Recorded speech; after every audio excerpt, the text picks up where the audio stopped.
I've been driving trucks through the Appalachian Corridor for 22 years, which means I've spent roughly half my adult life in a cab, watching the mountains go past in the dark. Long-haul trucking is a night profession more than people realize. The schedules are built around delivery windows that favor overnight driving. The roads are emptier, the way stations are less aggressive, and the particular economics of the industry reward the driver who's willing to do the miles between midnight and dawn when the rest of the world is sleeping. I've made my peace with it. The darkness doesn't bother me. The solitude doesn't bother me. The mountains at 3 in the morning, the way the headlights carve a tunnel of light through terrain that the darkness has reclaimed, that's become the landscape of my working life, as familiar and as unremarkable as an office worker's commute. I run the I-77 corridor primarily, the north-south route that climbs through West Virginia, from the Virginia border to the Ohio River, crossing the Appalachian Plateau, through some of the most rugged terrain the interstate system traverses. The highway itself is well maintained and well lit at the interchanges, but between the towns, the road runs through valleys and hollows, where the mountains press close and the forest comes to the edge of the pavement, and the darkness beyond the headlights is complete. The secondary highways are worse, or better, depending on your perspective. The 2-lane roads that connect the small towns, the routes that I take when I'm delivering to the local businesses that the interstates don't serve, wind through hollows so narrow and so deep that the road feels like a corridor, the mountains on both sides close enough that your headlights catch the tree trunks as you come around curves, the forest, a wall of darkness that begins at the shoulder and extends upward until it merges with the sky. I know these roads. I've driven every mile of them, in every season, in every weather, at every hour. I know where the deer cross. I know where the fog collects. I know the stretches where you're most likely to encounter a vehicle on the wrong side of the center line because the driver is local and knows the road well enough to cut the curves. 22 years of driving these mountains at night has given me a database of road knowledge that operates below conscious thought, the truck responding to terrain that my body recognizes before my mind processes it. November of 2021, a Tuesday night, technically Wednesday morning, somewhere around 3 a.m. I was driving a secondary highway through a hollow in Raleigh County, a 2-lane road that I'd been using as a shortcut between a delivery in Beckley and the interstate on-ramp about 20 miles north. The road followed a creek through the hollow, the terrain steep on both sides, the forest heavy with the last of the autumn canopy, the leaves thinning but still dense enough to block the sky above the road. There was no moon. The darkness was the particular Appalachian darkness that I'd driven through thousands of times, the darkness that begins at the edge of the headlight beam, and that is absolute.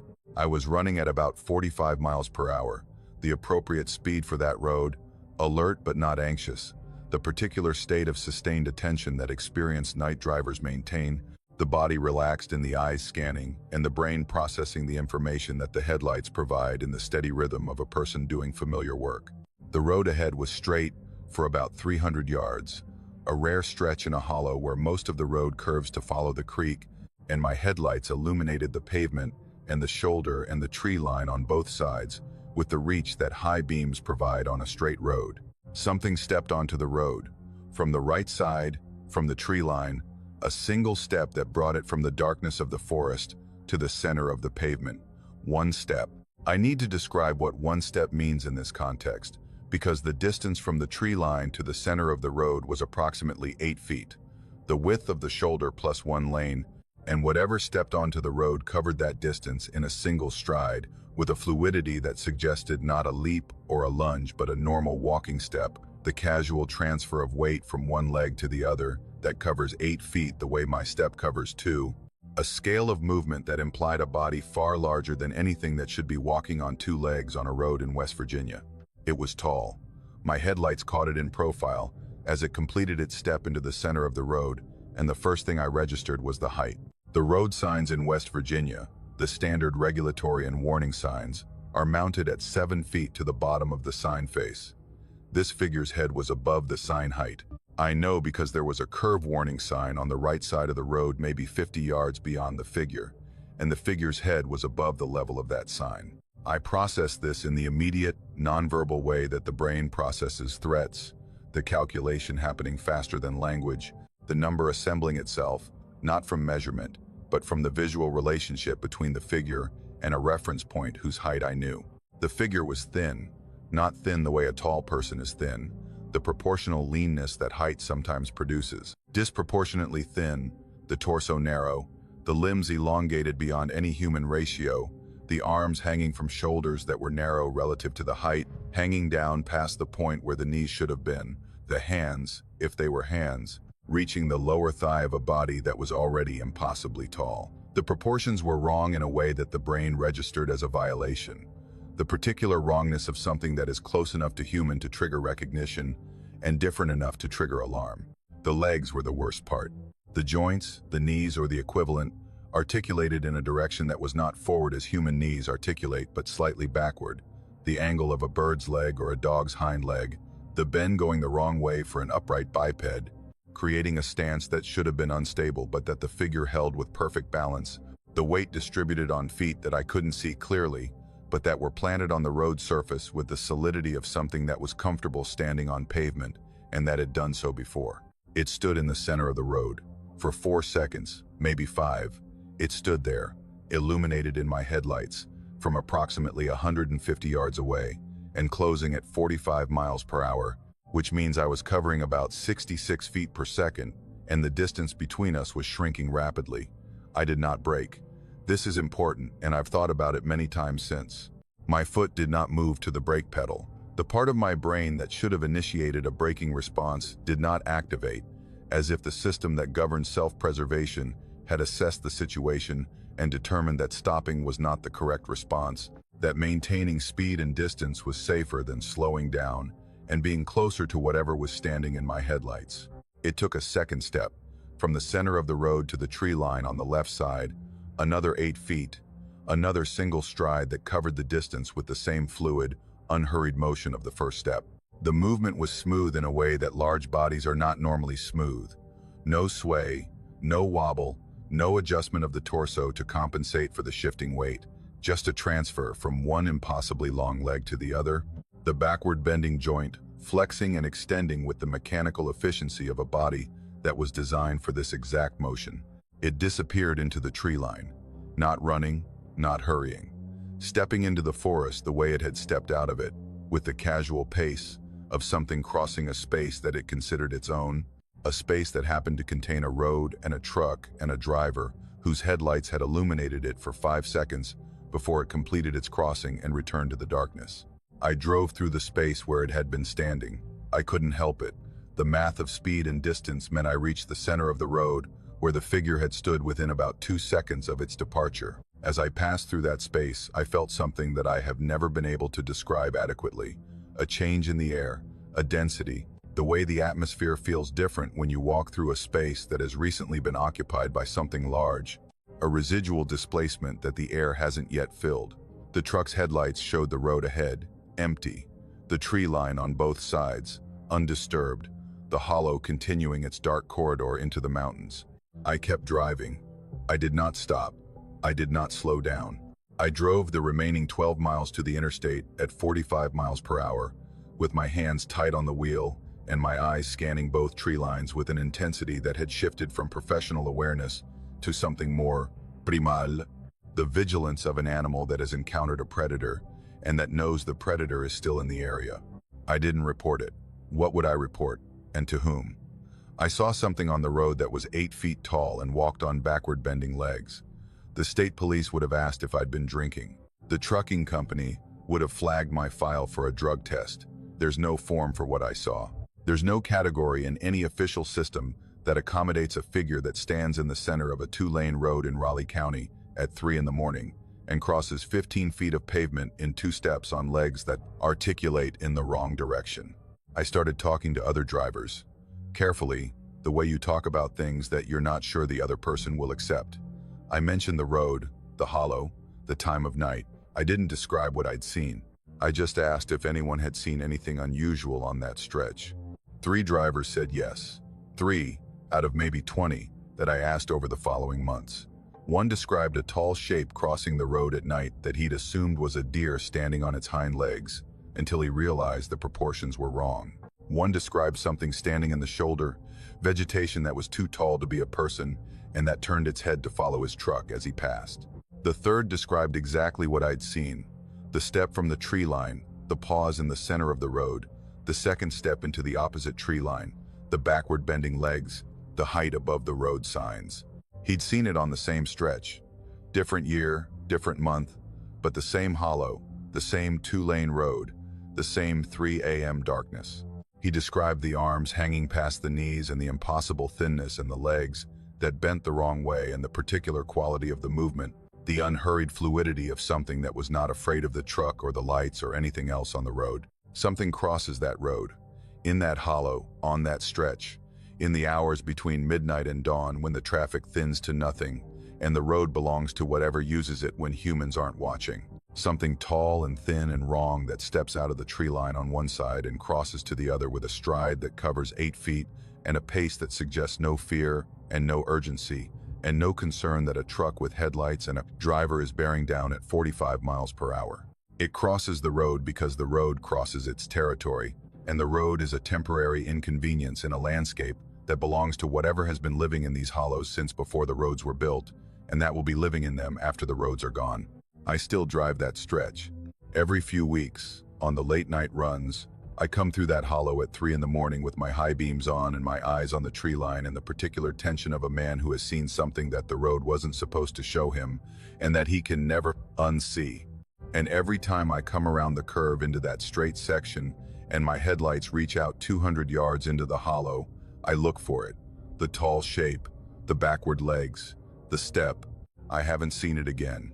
But the road is still there, and the hollow is still there, and the darkness between the tree lines is still the particular Appalachian darkness that holds things. It doesn't show you until the headlights hit them at 3 in the morning on a night when you're the only driver and the road belongs, briefly and terrifyingly, to something else. The property has been in my family since my grandfather bought it in the 1960s. 40 acres of mountain land in Floyd County, Kentucky.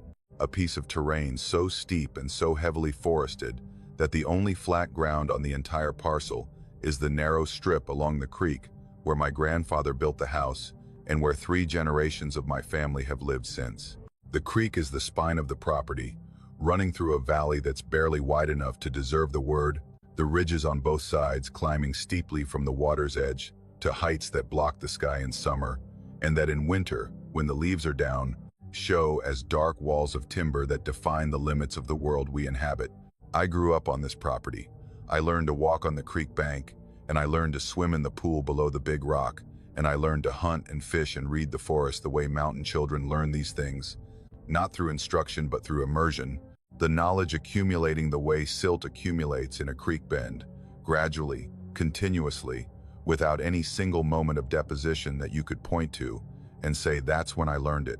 By the time I was 10, I knew every sound the property produced. By the time I was 20, I could identify an animal by its movement through the underbrush at 50 yards, the particular rustle and crack and displacement that each species generates, the light, quick passage of a deer, the heavy, deliberate crash of a bear, the furtive, low-profile movement of a coyote working the creek bank for frogs.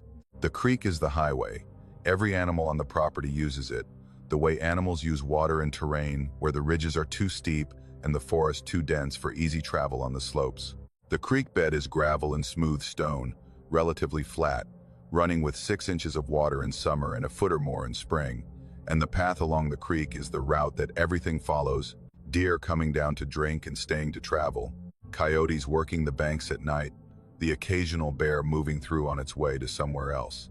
I've sat on the back porch of the house, which faces the creek about 30 yards away, and listened to the nighttime traffic for decades, the particular sounds of animals using the water as a corridor, 4 feet on wet gravel, the splash and settle of each step, the rhythm of quadrupedal locomotion that I know so well.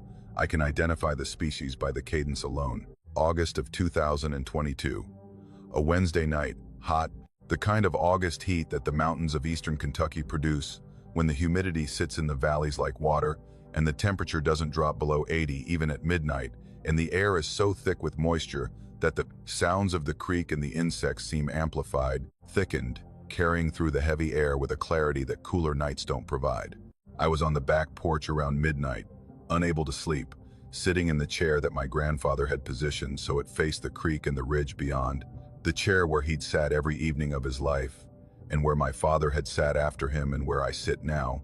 The inheritance of a particular spot that looks at a particular piece of mountain and that has been looked from for 60 years. The insects were loud, the august chorus of cicadas and katydids and the tree frogs that populate the creek corridor, the wall of sound that summer produces in these mountains, and that you stop hearing consciously after a while, the way you stop hearing traffic if you live near a highway. Beneath the insect noise, the creek ran with its constant murmur, water over stones, the sound that has been the baseline of this property since before the house was built. I heard the footsteps at maybe 100 yards downstream, at the edge of the distance where sound from the creek bed reaches the porch with enough clarity to identify. Something was walking in the water. Not beside the water, not on the bank, but in the creek itself, the footfalls producing the particular sound of weight displacing shallow water and contacting the gravel beneath. Splash and crunch, splash and crunch, the heavy, deliberate steps of something large moving upstream through the creek bed. The rhythm was wrong.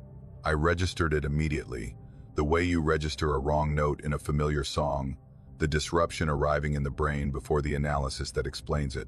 The footfalls were alternating, left, right, 2 points of contact, not 4, a bipedal rhythm, the cadence of something walking on 2 legs, each step producing a single heavy splash, followed by the crunch of gravel compacting under weight, the pace slow and deliberate, the stride long enough that the interval between steps was noticeably longer than a walking human's would be. I sat forward in the chair and listened with the focused attention of someone whose body has decided that something is wrong before the mind has caught up. The footsteps continued, moving upstream, moving toward the house, the sound growing louder as the distance decreased. Splash and crunch, splash and crunch. The steady, unhurried pace of something that was walking through my creek on 2 legs with the confidence of an organism that had walked this route before, and that was not concerned about what was ahead. The weight was significant. I could tell by the sound of the gravel compacting, the depth of the crunch that each footfall produced, a compression that said the mass pressing down on the creek bed was substantial, more than a human, more than anything that should be walking on 2 legs in a creek in Floyd County at midnight in August. A human walking through 6 inches of water on gravel produces a light splash and a moderate crunch. What I was hearing was a heavy splash and a deep crunch, the sound of something that weighed considerably more than a person and that was pressing that weight into the creek bed with every step. I reached for the floodlight switch. The house has a light mounted on the back wall, a halogen flood that illuminates the section of creek directly behind the house for about 30 yards, installed by my father for security, and for the practical purpose of being able to see what was making noise in the creek at night. My hand found the switch and I listened for one more moment, gauging the distance. The footsteps may be 50 yards downstream now and closing, the sound clear and distinct in the heavy August air, and then I flipped the switch. The light came on. The creek behind the house was illuminated in the harsh white glare of the halogen, the water visible as a silver sheet running over the smooth stones of the creek bed, the banks on both sides showing the dark wall of vegetation that grew to the water's edge, the rhododendron and the hemlock pressing close. The light reached maybe 30 yards downstream before the creek curved and the banks blocked the illumination. The footsteps stopped, not gradually, not with the deceleration of something that was slowing down. Immediately, mid-stride. The way sound stops when the thing producing it ceases to exist. One moment the splash and crunch of a heavy footfall, and the next moment nothing but the creek and the insects and the particular absence of a sound that had been present and was now gone. Nothing was in the illuminated section of creek. I scanned the 30 yards of visible water and saw nothing standing in it, nothing on the banks, nothing moving in the vegetation on either side. The creek was empty, the water running clean and undisturbed over the stones, the gravel bed showing the same arrangement of smooth rocks that it always showed. But the water was wrong. I saw it in the first seconds of looking, before my conscious mind could process what my eyes were reporting. The water in the creek was disturbed, not the normal flow, the downstream movement of water following the grade. The disturbance was upstream, waves and ripples moving against the current, the wake of something that had been standing in the water and that had displaced a volume of water significant enough to produce waves that were still propagating upstream several seconds after the thing that had produced them had moved. The wake was moving upstream. That meant whatever had been in the creek had moved upstream when the light came on, moving away from the house, moving against the current, moving in the direction that would take it out of the illuminated section and into the darkness beyond the light's reach. It had moved in the seconds between the light activating and my eyes reaching the creek. Maybe 2 seconds, 3 at most, and in that time, it had covered enough distance to be beyond the 30-yard reach of the floodlight. 30 yards in 2 or 3 seconds. From a standing start, in 6 inches of water, on a gravel bed. That's a speed that no human can achieve under those conditions, and that no animal I know of can achieve on 2 legs in a creek bed. I sat on the porch with the floodlight on for an hour. The creek ran normally, the water settling back to its undisturbed flow, the upstream waves dissipating as the energy that had produced them was absorbed by the current and the banks. Nothing returned. Nothing walked downstream. The footsteps did not resume. In the morning I went to the creek. I walked the section downstream from the house, the 100 yards or so between the porch and the point where I'd first heard the footsteps. The creek bed was gravel and smooth stone, the kind of surface that doesn't hold detailed impressions in running water, the current washing away tracks almost as fast as they're made. But at the edges of the creek, on the muddy banks where the water was shallow enough to allow the bottom to retain an impression, I found marks.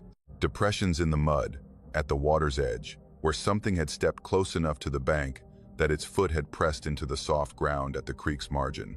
The impressions were large, maybe 14 inches long, and they showed the outline of a foot that was broader and flatter than a human foot, with toe impressions that were wider and more evenly spaced than human toes produce.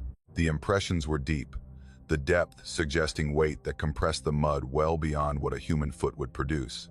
I found 4 of them, 2 on each side of the creek, at points that corresponded to a walking route up the center of the creek bed, where the walker had occasionally stepped close enough to the bank to leave a mark in the mud.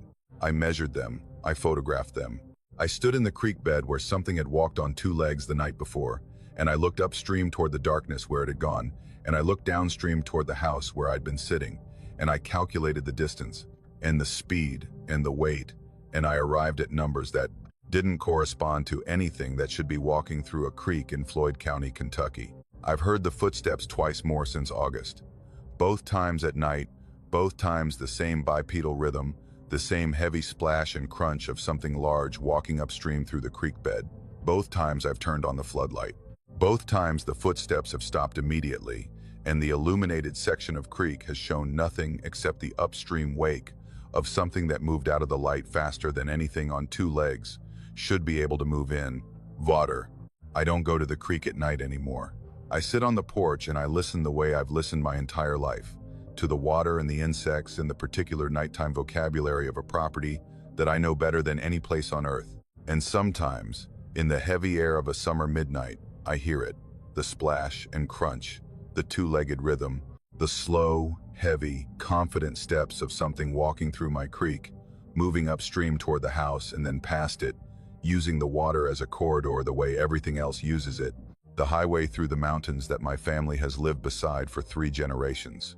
Something walks my creek on 2 legs, something heavy and large and fast enough to disappear from a floodlit section of water in 2 seconds. Something that leaves 14-inch impressions in the mud at the water's edge, and that walks with a stride that is longer than mine, and a weight that is greater than mine, and a confidence that says this creek belonged to whatever walks it long before my grandfather built the house, and long before the road reached the hollow, and long before anyone in my family heard the footsteps and wondered what was walking upstream in the dark. It uses the creek, the way the deer use it, and the coyotes use it, and the bears use it, the way everything in these mountains uses the water as a path through terrain that is too steep and too dense for any other route. And I sit on the porch and I listen. And some nights the creek sounds like a creek, and some nights it sounds like something walking through a creek, 2 legs, heavy steps, moving upstream through the dark toward wherever it goes and from wherever it came. And the floodlight sits ready, and the creek runs, and the mountains hold whatever they hold. And I listen. We moved into the house in April of 2020, which was already a strange time to be making decisions about where to live. The pandemic had rearranged everything. The city we'd been living in suddenly intolerable, the apartment in Asheville that had been fine for 2 years, suddenly a cage, and the desire to be somewhere with space and air and distance from other people had shifted from preference to necessity. My wife Ellen and I found the rental through a listing that a coworker forwarded, a house in Madison County on a gravel road that dead-ended at a turnaround about a mile past the last neighbor. The property backing up against Pisgah National Forest land, the rent low enough that we looked at each other and said, "What's the catch?" The catch, as it turned out, was not the house. The house was fine. A single-story frame structure, 3 bedrooms, a covered porch, a yard that had been mowed recently enough to suggest that the landlord was maintaining it. The construction was standard for the area, nothing remarkable, the kind of house that the mountains produce by the thousands, functional shelter built without aesthetic ambition on a piece of land that the terrain dictated the placement of. The house sat at the base of a ridge, the yard sloping upward behind the building to a tree line maybe 50 feet from the back wall, and beyond the tree line the ridge climbed steeply through hardwood forest that was part of the national forest. Hundreds of thousands of acres of public land that extended over the ridge and into the drainages beyond, a wilderness that started at our back fence and didn't stop until it hit another road on the other side of the mountain. We settled in. The first 2 nights were everything we'd wanted, the quiet, the dark, the sounds of the forest replacing the sounds of the city, the particular Appalachian nightscape of owls and tree frogs and the distant creek at the bottom of the hollow, the acoustic texture of a place where the human contribution to the sound environment is minimal, and the natural world fills the space with its own voice. The 3rd night was when it started. I woke at 2:14 a.m. I know the time because I reached for my phone the moment my eyes opened, the reflex of a person woken suddenly, who needs the anchor of a number to orient themselves in the dark. Ardian Shasifin. I was lying in bed, Ellen beside me, the house dark, the windows closed because April nights in the mountains are still cold enough to warrant it. I was awake because of a sound that had penetrated sleep and that my brain had flagged as requiring consciousness, the ancient alarm system that pulls you out of the dark when something in the environment has changed. The scream came from the ridge. I need to describe this sound carefully because the sound is the center of everything that follows, and getting it wrong, making it more dramatic or less specific than it was, would diminish the particular quality that made it impossible to dismiss and impossible to explain. It was a scream, a single, sustained vocalization lasting approximately 5 seconds, originating from a point on the ridge behind the house at an estimated distance of 200 to 300 yards, coming through the closed windows and the walls of the house with enough volume to wake both of us from sleep. The sound was loud, not the loudness of proximity, not something screaming right outside the window, but the loudness of power, a sound produced with enough force to carry 300 yards through dense forest and through the walls of a house and into the bedroom where we lay, and to arrive with sufficient volume to not just wake us but to produce an immediate physiological response, the adrenaline spike, the heart rate elevation, the full-body alertness that the nervous system produces when it perceives a potential threat. The sound was almost human. I keep using that phrase because it's the most accurate description available and because the almost is the part that matters. A human scream would have been frightening but identifiable, a person in distress, a clear stimulus requiring a clear response. Call 911 and report a person screaming in the forest. This was not that. The pitch was wrong for a human scream, lower than a woman's scream, and with a resonance that suggested a larger chest cavity and a longer throat than any human possesses. The sound produced by a body that was bigger than a person but that used similar vocal mechanics, the same basic architecture of lungs and larynx and mouth, producing a sound that the ear almost recognized and that the brain almost categorized as human before the differences accumulated past the threshold where recognition failed. Ellen was awake beside me. She didn't speak. We lay in the dark and listened, and the scream did not repeat that night. The silence after it settling over the house with the particular weight that silence has when it follows something that should not have been there, the acoustic equivalent of a room that is too clean, the normal sounds of the forest returning by degrees, the owls resuming, the frogs filling in, the background rebuilding itself around the absence of the sound that had torn through it. We talked about it in the morning. Foxes, Ellen said. Foxes scream. I've heard fox screams. I grew up in these mountains, and I've heard every sound the forest produces, and I knew what fox screams sounded like. The high-pitched, ragged shriek that vixens produce during breeding season, a sound that is genuinely startling if you're not expecting it, but that is identifiable once you know what you're hearing. This was not a fox. The pitch was too low, the duration too long, the volume too great. Fox screams last 1 to 2 seconds. This lasted 5. Fox screams are high-pitched. This was mid-range, with bass undertones that foxes can't produce, and foxes don't scream at the same time from the same location every night. It came back the following night, 1:47 a.m. Same ridge, same location based on the direction and the apparent distance. Same scream. 5 seconds, the almost human vocalization cutting through the night and through the walls, and through whatever defenses we'd constructed during the day to convince ourselves that the previous night had been an anomaly. And the night after that, and the night after that. Every night, between 1 and 3 in the morning, a single scream from the ridge behind our house. Same duration, same pitch, same location. Same sound that was close enough to human to activate every protective instinct in my body, and different enough from human to leave those instincts without a target, the alarm system firing without an identifiable threat, the brain caught in the loop of recognition and failure that the sound produced every time it came. I hiked to the ridge, on a Saturday morning, in daylight, with the particular courage that daylight provides and that darkness takes away. The ridge behind the house climbed steeply through forest that was dense enough in April, with the understory leafing out and the rhododendron thick along the drainage, to limit visibility to maybe 30 feet in most places. I climbed to the area where I estimated the sound originated, a section of ridge top about 300 yards from the house, a flat area where the ridge broadened enough to create a small clearing among the trees. I searched the area for an hour. I was looking for tracks, scat, fur, the physical evidence of whatever animal was producing the sound. Kill sites, territorial markings, den sites, anything that would indicate a large predator using this section of the ridge as a territory. Nothing. The forest floor showed the normal signs of wildlife activity, deer tracks, squirrel diggings, the scattered scat of small mammals. Nothing large. Nothing that corresponded to an animal capable of producing a scream that could wake people through closed windows at 300 yards. No tracks in the soft April soil that matched anything bigger than a deer. No scat, no fur caught on branches, no rub marks on trees, none of the signs that a large predator leaves when it uses an area regularly. I contacted a wildlife biologist with the state, described the sound without embellishment, without the almost human characterization that I thought might undermine my credibility. Sustained vocalization, 5 seconds, low to mid-range pitch, significant volume, nightly occurrence between 1 and 3 a.m., consistent location on a ridge behind my property. The biologist listened and asked the obvious question about foxes, and I said no, and he asked about bobcats, and I said no, and he said mountain lion. Mountain lions scream. The sound is well documented, a sustained, high-pitched shriek that has been described by people who've heard it as sounding like a woman screaming. The description matched some of what I was hearing. The sustained duration, the almost human quality, the volume that carries over considerable distance.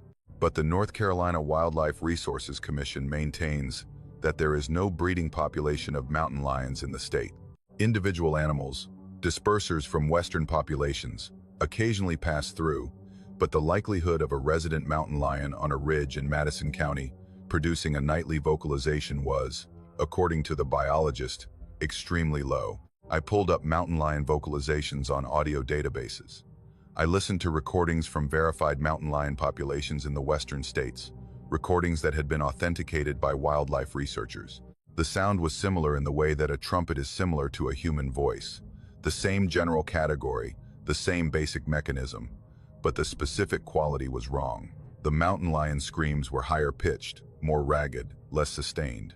What I was hearing on my ridge was smoother, deeper, and longer, produced by something with a body larger than a mountain lion's, with a chest cavity that generated more resonance and a throat that sustained the note with a control that the cat vocalizations lacked. I recorded it. On the 4th week, I sat on the back porch with my phone at 2 in the morning and waited.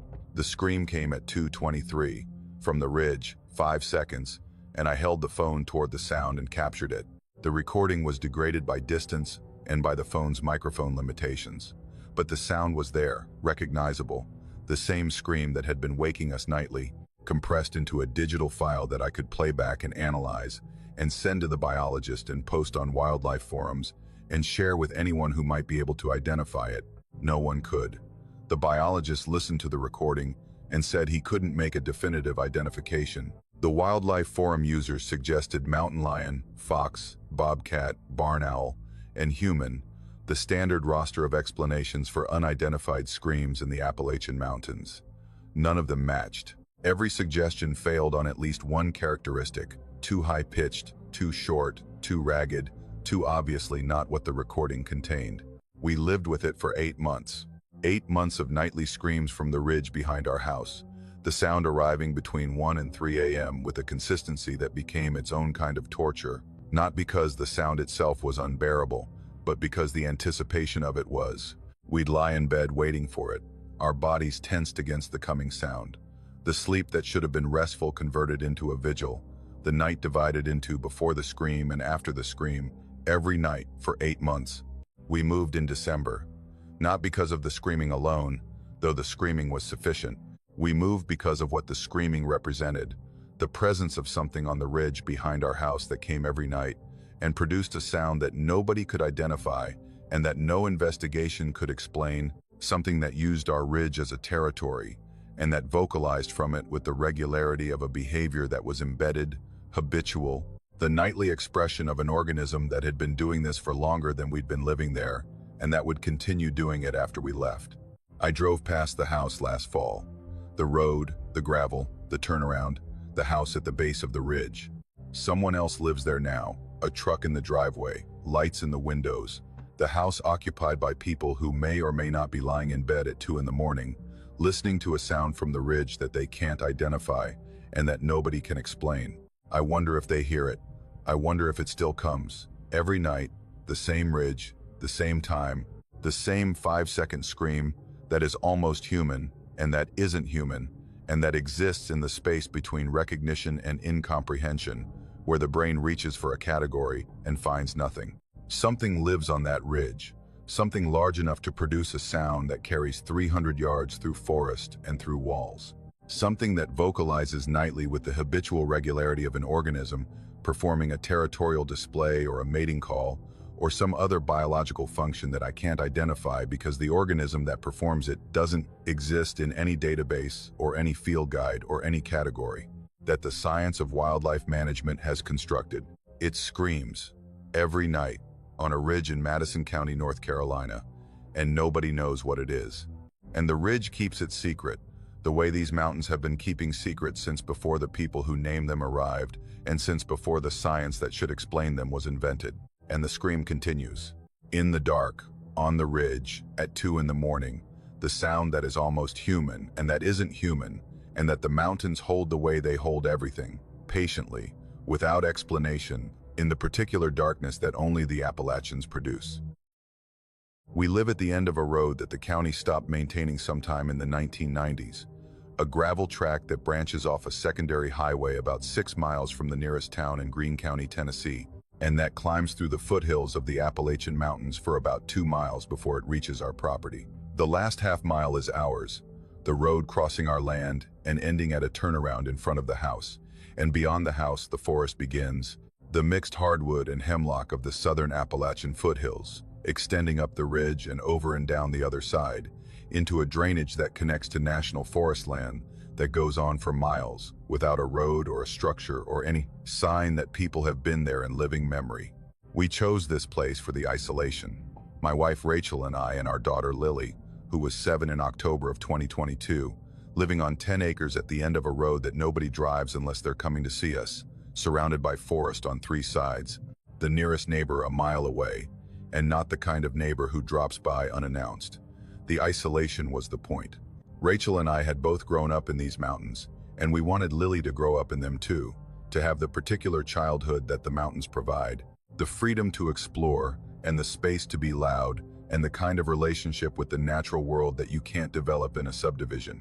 Lily played outside every day that the weather allowed. She had the run of the yard, which was about 2 acres of mowed grass surrounding the house, the mowing line serving as the boundary that she understood and respected, the grass ending and the forest beginning at a tree line that was clearly defined.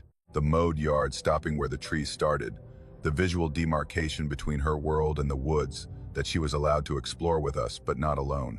October of 2022. A Thursday, the kind of October day that eastern Tennessee produces when the season is at its peak, the mountains in full color, the air cool but not cold, the light golden and slanted in the way that October light slants, the shadows long by 4 in the afternoon. Lily was playing in the backyard, doing whatever 7-year-olds do when they have 2 acres of grass and an imagination and the particular energy of a child who has been in school all day and who needs to move. Rachel was inside making dinner. I was in the garage working on a project that I don't remember because what happened next erased everything that came before it.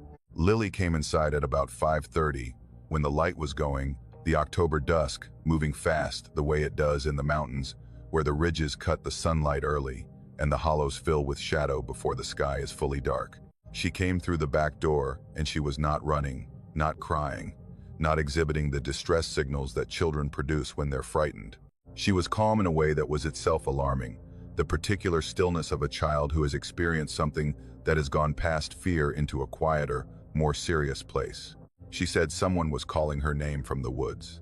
I asked her to tell me exactly what she'd heard. She said her name, Lily, spoken once, clearly, from the tree line at the back of the yard, maybe 50 yards from where she'd been playing. She said the voice sounded like mine. She said it sounded like Daddy calling her, the way I call her when it's time to come inside, the particular rhythm and intonation that I use when I say her name across the yard. She said it sounded like me, but it wasn't me. I asked her how she knew it wasn't me. She looked at me with an expression that I've replayed in my memory hundreds of times since. The expression of a child explaining something obvious to an adult who should already understand it. She said it was wrong. She said the voice said her name the right way, but it felt wrong. The way a drawing of a face can have all the right parts in all the right places and still look wrong, because something about it isn't alive. I went outside. The backyard was in deep shadow, the October dusk almost complete, the tree line at the back of the property visible as a dark wall of vegetation, the trunks and the remaining leaves merging into a mass that was dense and impenetrable in the failing light. The mowed grass ended at the tree line in a clear boundary, 2 acres of managed space giving way to unmanaged forest, the transition abrupt.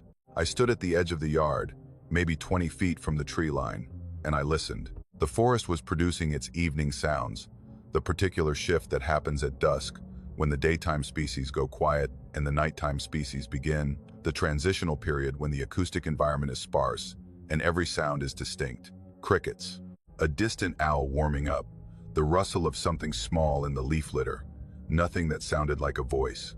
And then I heard it, Lily's name, spoken once from inside the tree line, from a position that was maybe 20 yards into the forest, deeper than the shadows allowed me to see. The word was clear, 2 syllables. The exact way I say her name when I call her from the porch, the emphasis on the first syllable, the slight rise in pitch at the end that turns the name into a summons, the particular melody that I've been using since she was old enough to respond to her name. The voice was mine. Not similar to mine, mine. The same pitch, the same timbre, the same resonance. If I had been standing on the porch and someone had played a recording of what I was hearing from the tree line, I would have said that's me calling my daughter. The reproduction was exact in every physical characteristic of the sound, the frequency, the volume, the tonal quality. But Lily was right. It was wrong. The wrongness was not in the sound itself, but in something behind the sound, an absence where something should have been, the emotional content stripped away, the warmth and the unconscious love that a parent puts into a child's name removed, leaving only the acoustic skeleton, the sound without the soul. A perfect reproduction of my voice, saying my daughter's name with nothing behind it, except the mechanical accuracy of something that had learned to reproduce the sound without understanding what the sound was supposed to contain. I stood at the edge of the yard, and I felt the hair on my arms rise, and I felt the particular cold that fear produces. Not the cold of the October air, but the cold that starts in the center of the chest and radiates outward, the body's response to a threat that the conscious mind hasn't fully processed, but that the nervous system has already classified as serious. The voice came again. Same name, same reproduction, same flatness, but from a different position, maybe 30 yards to the left of where it had been, the sound tracking laterally through the trees. moving along the tree line, as if whatever was producing, it was walking parallel to the yard while it spoke. The movement was smooth, the positions changing at a pace that suggested walking, not running, something moving through the forest at the edge of my yard and calling my daughter's name in my voice, with the patient repetition of something that was trying to draw a response. I went inside. I did not run, but I moved with purpose. The particular pace of a parent who is putting distance between their child and something that they cannot identify, and that is using their child's name as a lure. I closed the back door and locked it, and went to every window in the house, and closed the curtains and locked every door and window, and then I stood in the kitchen and listened. The voice continued. Through the closed windows, through the walls of the house, I could hear it. Lily's name repeated at intervals of maybe 30 seconds, coming from different positions along the tree line, the source moving east to west across the back of the property, covering maybe 100 yards of tree line in the 10 minutes that I stood in the kitchen and listened. The voice maintained its perfect reproduction of my voice and its perfect absence of everything that made my voice mine. The sound of a father calling his daughter, performed by something that had no understanding of what a father was or what a daughter was or what the name meant to either of them. Rachel was in the kitchen with me. She'd heard it too. She was standing with her back against the counter and her arms crossed and her face showing the particular expression that I recognized from 12 years of marriage as the expression she wore when she was frightened and was not going to show it because showing it would make it real. She said, "That's your voice." Not a question, a statement of fact, delivered in the flat tone of someone who is processing information that does not fit into any category their experience provides. That's your voice, and you're standing here, and it's out there. Lily was in the living room, on the couch, watching television with the volume turned up. She was not crying. She was not frightened in the way that children usually show fear. She was contained, drawn into herself, occupying as little space as possible, the behavior of a child who has encountered something that her 7-year-old mind recognizes as wrong, in a way that goes beyond normal fear into something deeper, something instinctive, the ancient recognition that some sounds are not what they appear to be and that responding to them is dangerous. The calling stopped after about 10 more minutes. The voice repeated Lily's name maybe 8 or 9 more times, each time from a different position along the tree line, the source moving steadily eastward until the sound was coming from the far edge of our property, and then from beyond our property, the voice diminishing with distance, my daughter's name growing fainter, as whatever was speaking, it moved away from our house and into the forest. The silence that followed was not relief. It was the silence of something that had finished what it was doing and that had moved on. The silence of a predator that has tested a boundary and that will remember where the boundary is and that will come back. We didn't sleep that night. Rachel and I sat in the living room with every light in the house, Ann and Lily between us on the couch, and we listened to the forest hold its silence. And we didn't talk about what we'd heard because talking about it would have required us to say things out loud that neither of us was ready to say. It came back 3 more times. The following week, again at dusk, the voice calling Lily's name from the tree line in my voice with the same flat, soulless reproduction. Then twice in November, both times after dark, the voice moving along the tree line, calling, patient, unhurried, the sound of something that had learned one word and was using it with the focused repetition of an organism that had found a strategy and was committed to it. We installed floodlights along the back of the house, motion activated, bright enough to illuminate the first 20 yards of forest beyond the tree line. The lights triggered on wildlife, deer and raccoons, and the occasional coyote, but they never triggered on the nights when the voice came. Whatever was calling my daughter's name from the forest was either beyond the range of the motion sensors or was not producing enough movement to trigger them, standing still in the trees and speaking without the physical displacement that the sensors required. Lily doesn't play in the backyard anymore, not alone, not after 4 o'clock, not when the shadows start to lengthen and the tree line darkens and the transition between day and night opens the window during which the voice has come every time it's come. She plays in the front yard now, the side of the house that faces the road and the open sky, the side where the forest is further away and the tree line is across the road rather than 50 feet from where she stands. She doesn't talk about it. She's 8 now, and she handles it the way mountain children handle things that the adults can't explain, with the quiet, practical adaptation of a person who has learned a rule and follows it without requiring the rule to be justified. Don't play in the backyard after 4, Don't go near the tree line. Don't answer if someone calls your name from the woods. That last rule is the one that keeps me awake. Don't answer.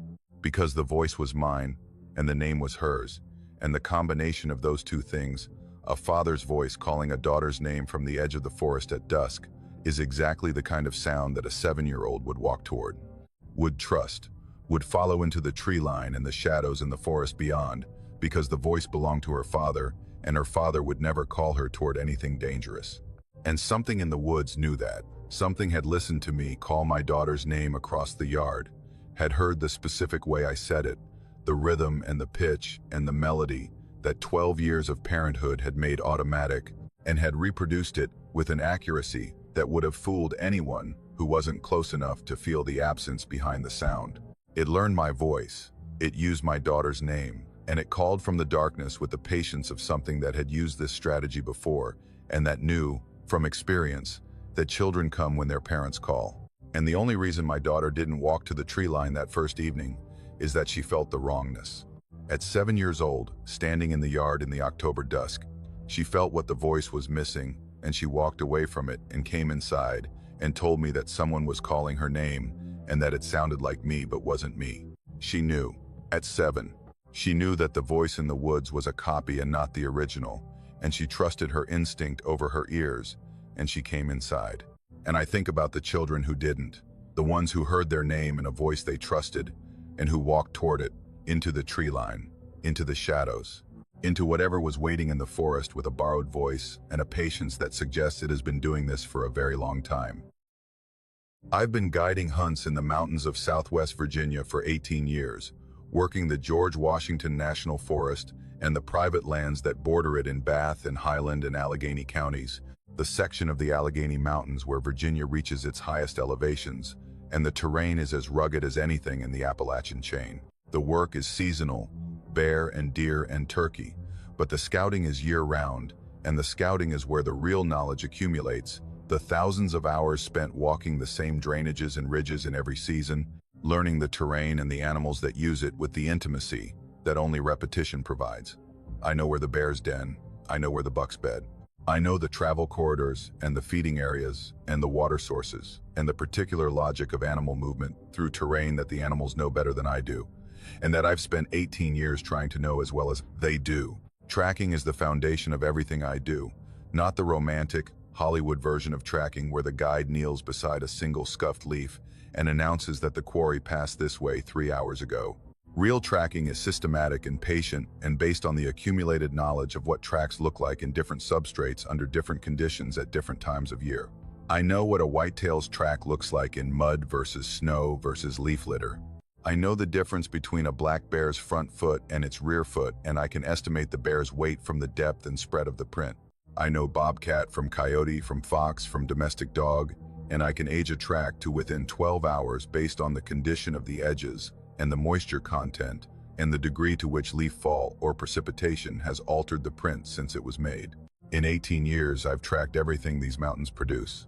I've seen every print, every gait pattern, every sign that the wildlife of the southern Appalachians leaves in the substrates that record their passage. I thought I'd seen everything. December of 2022. I was scouting a section of national forest in Bath County for a bear hunt that I had booked for January, walking a creek drainage that I knew well, a narrow valley between two ridges, where the creek ran through a series of flats that bears used as travel corridors, between their fall feeding areas on the ridges and their winter den sites in the rocky outcrops above. The scouting was routine, checking for fresh bear sign, noting the condition of the travel corridors, assessing whether the bears had moved to their dens yet or were still active. December in these mountains is transitional, the bears in various stages of entering hibernation, some already denned, some still moving, the timing, depending on the individual animal and the conditions and the particular calculus of energy conservation that each bear performs as the food supply diminishes and the temperature drops. The creek flat where I found the tracks was about 3 miles from the nearest road, accessible by a trail that followed the creek upstream from a Forest Service gate. The flat was maybe an acre of relatively level ground beside the creek. The surface a mix of mud and sand and gravel deposited by the creek during high water events. The substrate soft enough in December to hold impressions with excellent detail. I use this flat regularly as a tracking station, checking it every scouting trip for the prints of whatever had crossed it since my last visit, the mud serving as a natural recording medium that documented the traffic through the drainage with the fidelity of a guest register. I came around a bend in the creek and stepped onto the flat and saw the tracks and stopped walking. They were in the center of the flat, crossing from the tree line on the east side to the creek on the west side, a line of prints in mud that was soft and wet from recent rain, and that had recorded every detail of whatever had made them, with a precision that I have never seen exceeded in any substrate in 18 years of tracking. The mud had captured the prints the way plaster captures a mold, every ridge and contour of the foot preserved in the soft matrix, the detail so complete that I could see the texture of the skin on the sole, the pattern of ridges and furrows that the bottom of a foot produces, the biological fingerprint of whatever had walked across this flat. The prints were bipedal, 2 feet, alternating left and right in a walking pattern, the gait consistent and rhythmic, the placement of each foot showing the controlled, deliberate walking pattern of something that moved on 2 legs as its natural mode of locomotion. This alone narrowed the possibilities enormously. In these mountains, the only animal that walks bipedally is a human, and the only animal that occasionally stands bipedally is a bear, and a bear's bipedal movement is short distance and awkward, and produces prints that are unmistakably ursine, the wide, flat, 5-toed prints of an animal that is designed for 4 legs and is temporarily using 2.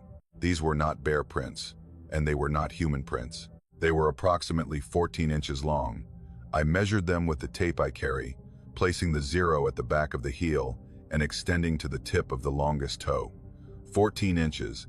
A large human male with a size 14 shoe has a foot that is approximately 12 inches long.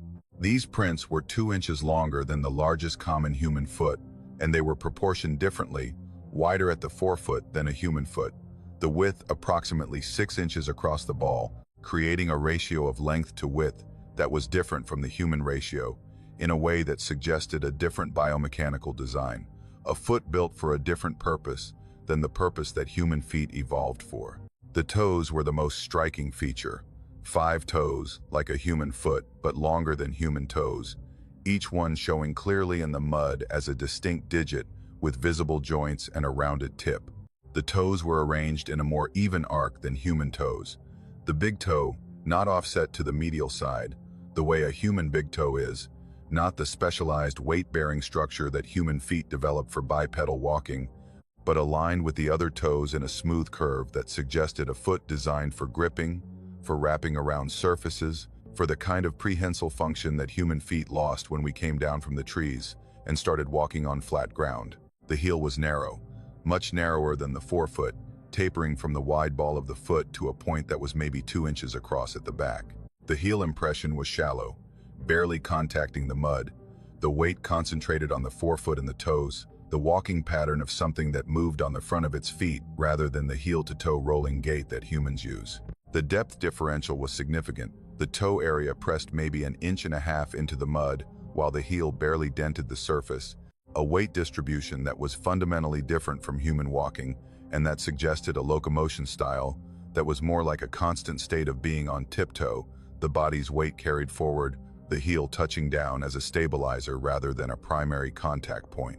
The stride length was approximately 5 feet. I measured heel to heel, the standard method, and the distance between corresponding prints was 60 inches, consistently, with no variation that I could detect across the 10 or 12 prints that were visible on the flat. A 5-foot stride for a walking gait, not running, the prints showing the even depth and the clean edges of a walking pace, rather than the deeper toe impressions and the thrown mud patterns that running produces. The stride-to-foot length ratio, which trackers use to estimate the height of the animal, suggested a body height of approximately 8 feet.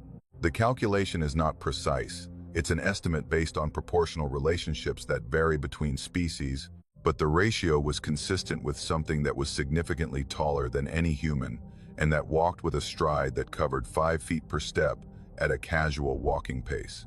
I followed the tracks. They crossed the flat from the eastern tree line to the creek, entered the water at a point where the creek was maybe a foot deep, and emerged on the other side, the prints continuing on a gravel bar and then onto a section of harder ground where the creek bank was compacted clay. On the clay, the prints were shallower but still visible, the weight of whatever made them sufficient to compress even the harder substrate.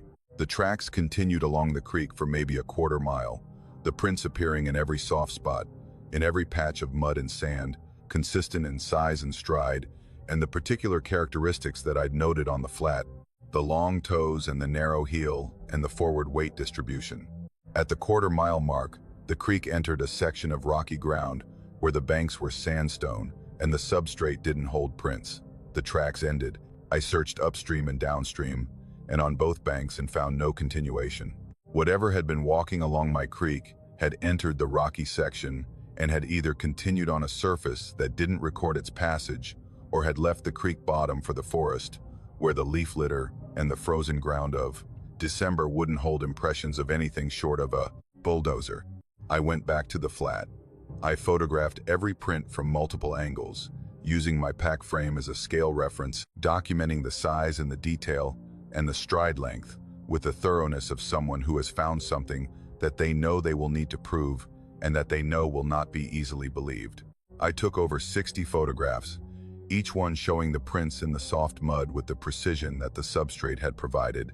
Every ridge of skin, and every curve of toe, and every depth differential between forefoot and heel, preserved in images that sit on my computer and that I've shown to a carefully selected group of people over the 14 months since I took them.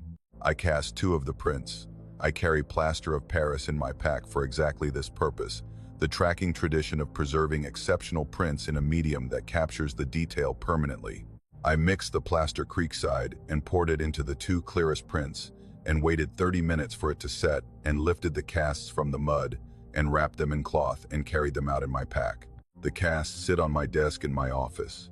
2 plaster impressions of a foot that is 14 inches long and 6 inches wide, with 5 long toes arranged in an even arc and a narrow heel, and the skin ridge pattern of something that is not human and is not bear and is not any known animal in the Appalachian Range.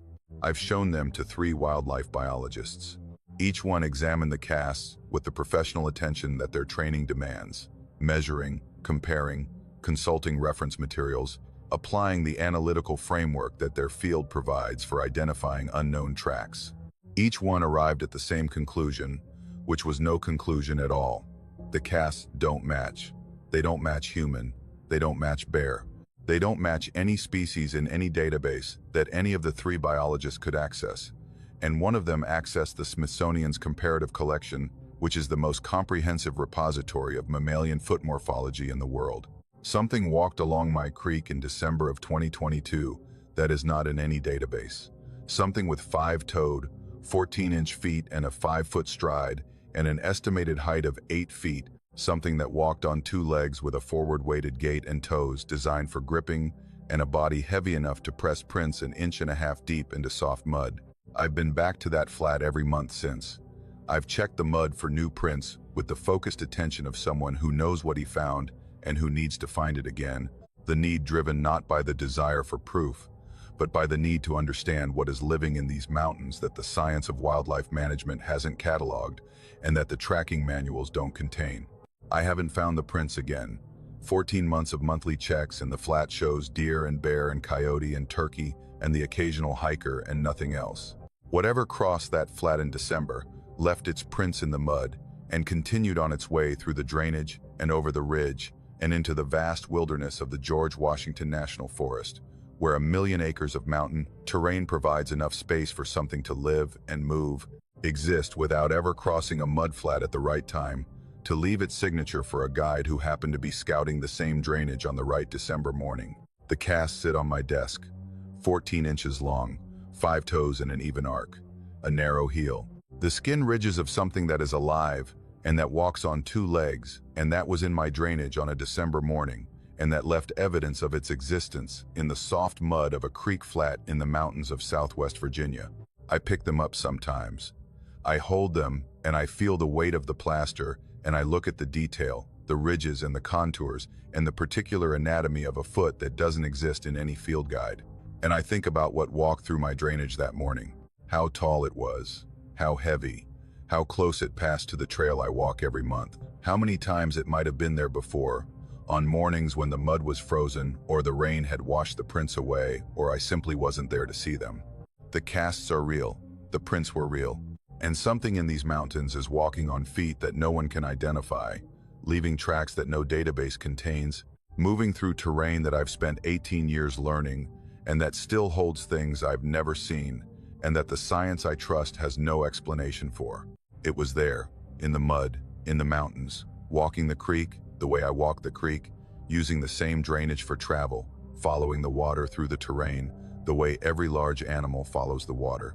And it's still there, somewhere in the million acres of forest that surround my drainage, walking on feet that are 14 inches long and 5 toes wide, leaving prints in mud that nobody checks, existing in mountains that are old enough and big enough and wild enough to hold something that the world hasn't found yet, and that the world may never find, and that the mud, on the right morning, in the right conditions, records with the honest precision of a substrate that doesn't care what made the print, only that something was there, and that it was real, and that it walked through and left its mark, and continued on into the mountains that keep what they keep. I've worked for the Virginia Department of Wildlife Resources for 11 years, the last 7 as a field biologist assigned to the Western District, which covers the Allegheny Mountain counties along the West Virginia border, some of the most remote and least populated terrain in the state. The work is primarily survey and assessment, population counts for black bear and white-tailed deer, and the growing coyote population that has established itself across the Appalachian Range over the last 3 decades. Occasionally, the work involves predation investigations, cases where livestock owners report losses to wildlife, and where the department sends someone to examine the kill, identify the predator, and recommend management actions. Most of these cases are straightforward. Coyotes take lambs and calves with a regularity that the livestock community has learned to accept as the cost of raising animals in proximity to a healthy predator population. Bears occasionally take livestock, usually calves, usually in spring when the bears are emerging from hibernation and are hungry and opportunistic. The investigations follow a pattern: examine the carcass, identify the predator from the wounds in the feeding pattern, file the report, advise the farmer on deterrence methods. The case in Highland County did not follow the pattern. Highland County sits on the Allegheny Plateau, a high, cold, sparsely populated section of the Virginia mountains that is closer in character to West Virginia than to the rest of Virginia. The terrain steep and forested, the farms clinging to the narrow valleys between ridges that rise to 4,000 feet. The human population, less than 3,000 in a county that covers 400 square miles. It is remote in the way that the word remote means something in the eastern United States. Hours from any city, the roads narrow and winding, the cell service non-existent in the hollows, the landscape operating at a pace, and with a set of rules that the modern world hasn't fully penetrated. The farmer's name was Amos. He'd been running cattle on 300 acres at the head of a hollow that bordered the George Washington National Forest, a pasture and forest operation that his family had maintained for 4 generations. He was the kind of man that Highland County produces, practical and reserved and possessed of a working knowledge of the land and its wildlife that exceeded most of what my academic training had given me. He'd been dealing with predators his entire life. He knew what coyote kills looked like. He knew what bear kills looked like. He knew the difference between a predator kill and a death by disease or accident, or the various other causes that take cattle in mountain pastures. He called the department in March of 2023, and the tone of his voice when I returned his call was something I recognized from years of talking to farmers about livestock losses, the particular measured quality of a man who is angry and who is controlling the anger, because the anger isn't useful, and what he needs is someone with authority to look at what he's found and tell him what did it. He said he'd lost 3 head. He said the manner of death was something he'd never seen. He said I needed to come look. I drove to his property on a Thursday morning, the March landscape gray and cold, the pastures showing the first tentative green of early spring beneath the brown of winter, the ridges still bare, the forest skeletal against the sky. The hollow where Amos ran his cattle was typical of Highland County, a narrow valley with steep forested slopes on both sides, the pasture on the valley floor extending maybe a quarter mile before the forest closed in and the terrain climbed. The pasture bordered national forest land on the south side, the fence line marking the boundary between Amos's land and the hundreds of thousands of acres of public wilderness that extended over the ridge and beyond. Amos met me at the gate and drove me to the kill site in his truck, a 5-minute drive across the pasture to the far end, where the valley narrowed and the trees pressed close. The cattle were where he'd found them, 3 carcasses lying within maybe 40 yards of each other in a section of pasture near the forest edge. He'd left them undisturbed after his initial examination, which I appreciated because preserving the scene was essential for accurate assessment.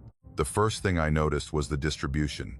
3 cattle, each approximately 1,000 pounds, lying in positions that suggested they'd been killed, where they stood or very close to it. There was minimal disturbance to the surrounding ground, no drag marks, no evidence that the carcasses had been moved after death. This was significant because most predators that take large livestock either drag the kill to cover or feed at the kill site for extended periods, leaving extensive ground disturbance. These carcasses were lying in relatively undisturbed pasture, the grass around them showing the animals' own hoof prints and the mud impressions of their bodies, and very little else. The manner of death was where the investigation departed from anything in my experience. Coyote kills show bite marks concentrated on the hindquarters and the flanks, the predators attacking from behind and below, hamstringing the animal, and then feeding while it's still alive. Bear kills show claw marks and bite marks on the neck and shoulders, the bear using its mass to pin the animal and its jaws to deliver the killing bite. What I was looking at was neither of those patterns. Each of the 3 cattle had been killed by massive blunt force trauma to the head and the upper neck.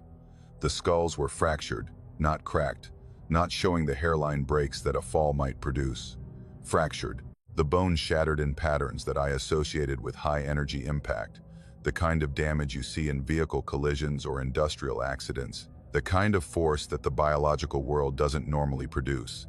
The cervical vertebrae in each animal were separated, not broken at a single point the way a neck breaks in a fall. The vertebrae were disarticulated at multiple points, the connective tissue torn, the spinal column disrupted across a length of maybe 6 inches, the kind of damage that requires not just force, but sustained force applied across an area, rather than at a single point. Something had struck these animals in the head and neck, with enough power to shatter the skull and destroy the cervical spine in what the damage pattern suggested was a single impact per animal. I knelt beside the first carcass and examined the wound pattern more carefully. The damage was concentrated on the top and the back of the skull, the impact coming from above and slightly behind the animal, as if whatever had struck it had been positioned above the cow's head and had delivered the blow downward. This was not consistent with any predator attack I knew. Bears strike from the side. Coyotes attack from behind and below. No predator in the Appalachian Range attacks from above. The angle of the impact suggested something that was either taller than the cow or that was elevated above it, striking downward with a force that the phrase blunt force trauma doesn't adequately capture because it suggests something clinical and controlled, and what I was looking at was not clinical. It was violent in a way that went beyond predation into something that felt more like destruction. The carcasses had been partially consumed. Sections of the hindquarters and the flanks had been removed, the muscle stripped from the bone with a roughness that didn't show the clean cuts of a blade or the ragged tears of canine teeth. The feeding marks were broad and irregular, suggesting something that had removed large sections of tissue by pulling rather than cutting or biting. The flesh torn away from the bone in strips that were wide enough to indicate a grip strength that no animal I knew of possessed. I examined the ground around the kill site. The March rain had softened the pasture soil to a consistency that should have held impressions clearly, the same soft ground that showed the cattle's hoof prints with photographic detail. I found the cattle's tracks, the hoof impressions of 3 animals that had been standing in this section of pasture when they were killed, the tracks showing no evidence of panic or flight, no deep gouging that would indicate running, the cattle standing or walking normally when whatever happened happened. And I found the depressions, circular impressions in the mud, approximately 8 inches in diameter, pressed into the soil to a depth of maybe 2 inches. They were scattered around the kill site in an irregular pattern, not arranged in the alternating left-right sequence that a walking animal's tracks produce, but clustered and grouped in a way that I could not interpret as any gait pattern I'd been trained to recognize. The depressions were deep enough to indicate significant weight, something heavy enough to press 2 inches into soft mud through a contact surface of 8 inches, which when I calculated the pressure, suggested a mass that was far greater than any native animal. I measured them, I photographed them, I cast 2 of them in plaster. The cast showed smooth, circular impressions with no claw marks, no pad texture, no toe differentiation. Smooth, round, featureless depressions that matched nothing in my reference materials and that I could not attribute to any known animal. I spent 4 hours at the kill site. I examined every carcass. I documented every wound. I measured every depression. I walked the surrounding area in expanding circles, looking for tracks leading to and from the site, looking for scat, for fur caught on fence wire, for any physical evidence that would tell me what had killed 3,000-pound cattle and partially consumed them and left tracks in the mud that I couldn't identify. I found the trail, not a trail of tracks, but a trail of disturbance, bent grass and broken branches leading from the kill site toward the national forest boundary, a path through the pasture and into the forest that something had walked while carrying what the missing sections of the carcasses suggested was several hundred pounds of meat. The disturbance continued into the forest for about 200 yards before I lost it on the leaf litter and the rocky soil of the forest floor, the ground too hard and too covered to hold whatever impressions the soft pasture mud had captured. I filed my report. I described the wounds and the feeding pattern and the circular depressions and the trail of disturbance leading into the national forest. I did not speculate on the identity of the predator because I could not identify the predator. The report listed the cause of death as predation by unknown species, a designation that the department's database accommodated, but that prompted a follow-up call from my supervisor asking if I meant to say unknown rather than one of the standard categories. I meant unknown. I told him what I'd found, and I told him what it didn't match, and I told him about the depressions in the mud and the force required to shatter a cow's skull from above, and the feeding marks that suggested something pulling rather than biting. He listened and he was quiet for a long time, and then he asked if I wanted the department to send a team for a more thorough investigation. I said yes. The team came the following week. 2 biologists and a wildlife forensics specialist from the state lab. They examined the carcasses, which had been further consumed by scavengers in the intervening days, and they examined the ground, which had been rained on and partially obscured, and they collected samples, and they measured, and they photographed, and they filed a report that said the same thing mine had said, predation by unknown species, with a note that the wound pattern and the track evidence did not correspond to any documented predator in the Appalachian Range. Amos lost 2 more cattle in April. Same hollow, same manner of death, same circular depressions in the mud. I went back. The wounds were identical to the first 3 kills. The depressions were identical. The trail of disturbance led in the same direction, toward the national forest, and disappeared in the same place where the terrain changed from soft ground to rocky forest floor. 5 cattle, 5,000 pounds of livestock killed by something that strikes from above, with enough force to shatter skulls, and that leaves circular tracks 8 inches in diameter, and that carries hundreds of pounds of meat into the national forest, on a path that leads deeper into the mountains and that no investigator has been able to follow to its source. I don't know what's in that hollow. I don't know what killed Amos's cattle. I don't know what makes 8-inch circular depressions in soft mud, or what strikes with enough force to disarticulate bovine vertebrae, or what feeds by pulling rather than biting. Amos moved his cattle to a different pasture, one that doesn't border the national forest, one that's closer to his house and further from the hollow where the kills occurred. He doesn't go to the far end of his property anymore. He told me this without drama. The practical statement of a man who has assessed a risk and made an adjustment. He said whatever is in that hollow can have it. He said 300 acres wasn't worth losing cattle over. He said his grandfather had told him stories about that hollow that he'd dismissed as old man talk, and that he wasn't dismissing anymore.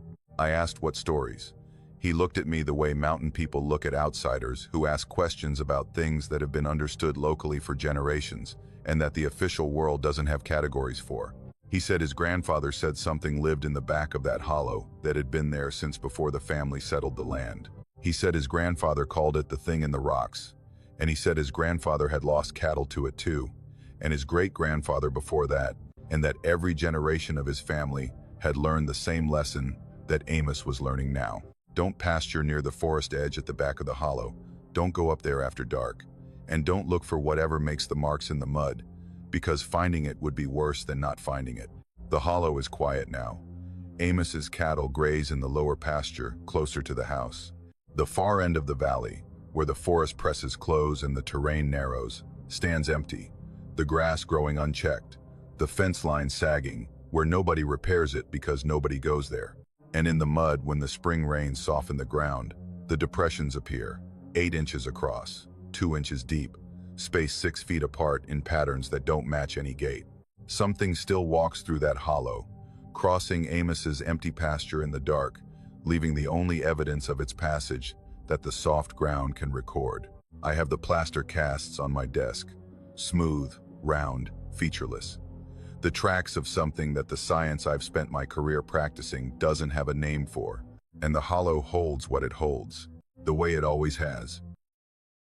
I've been photographing wildlife in the Great Smoky Mountains for 14 years, specializing in the elk that were reintroduced to the Cataloochee Valley in 2001, and that have become one of the most successful wildlife restoration stories in the eastern United States.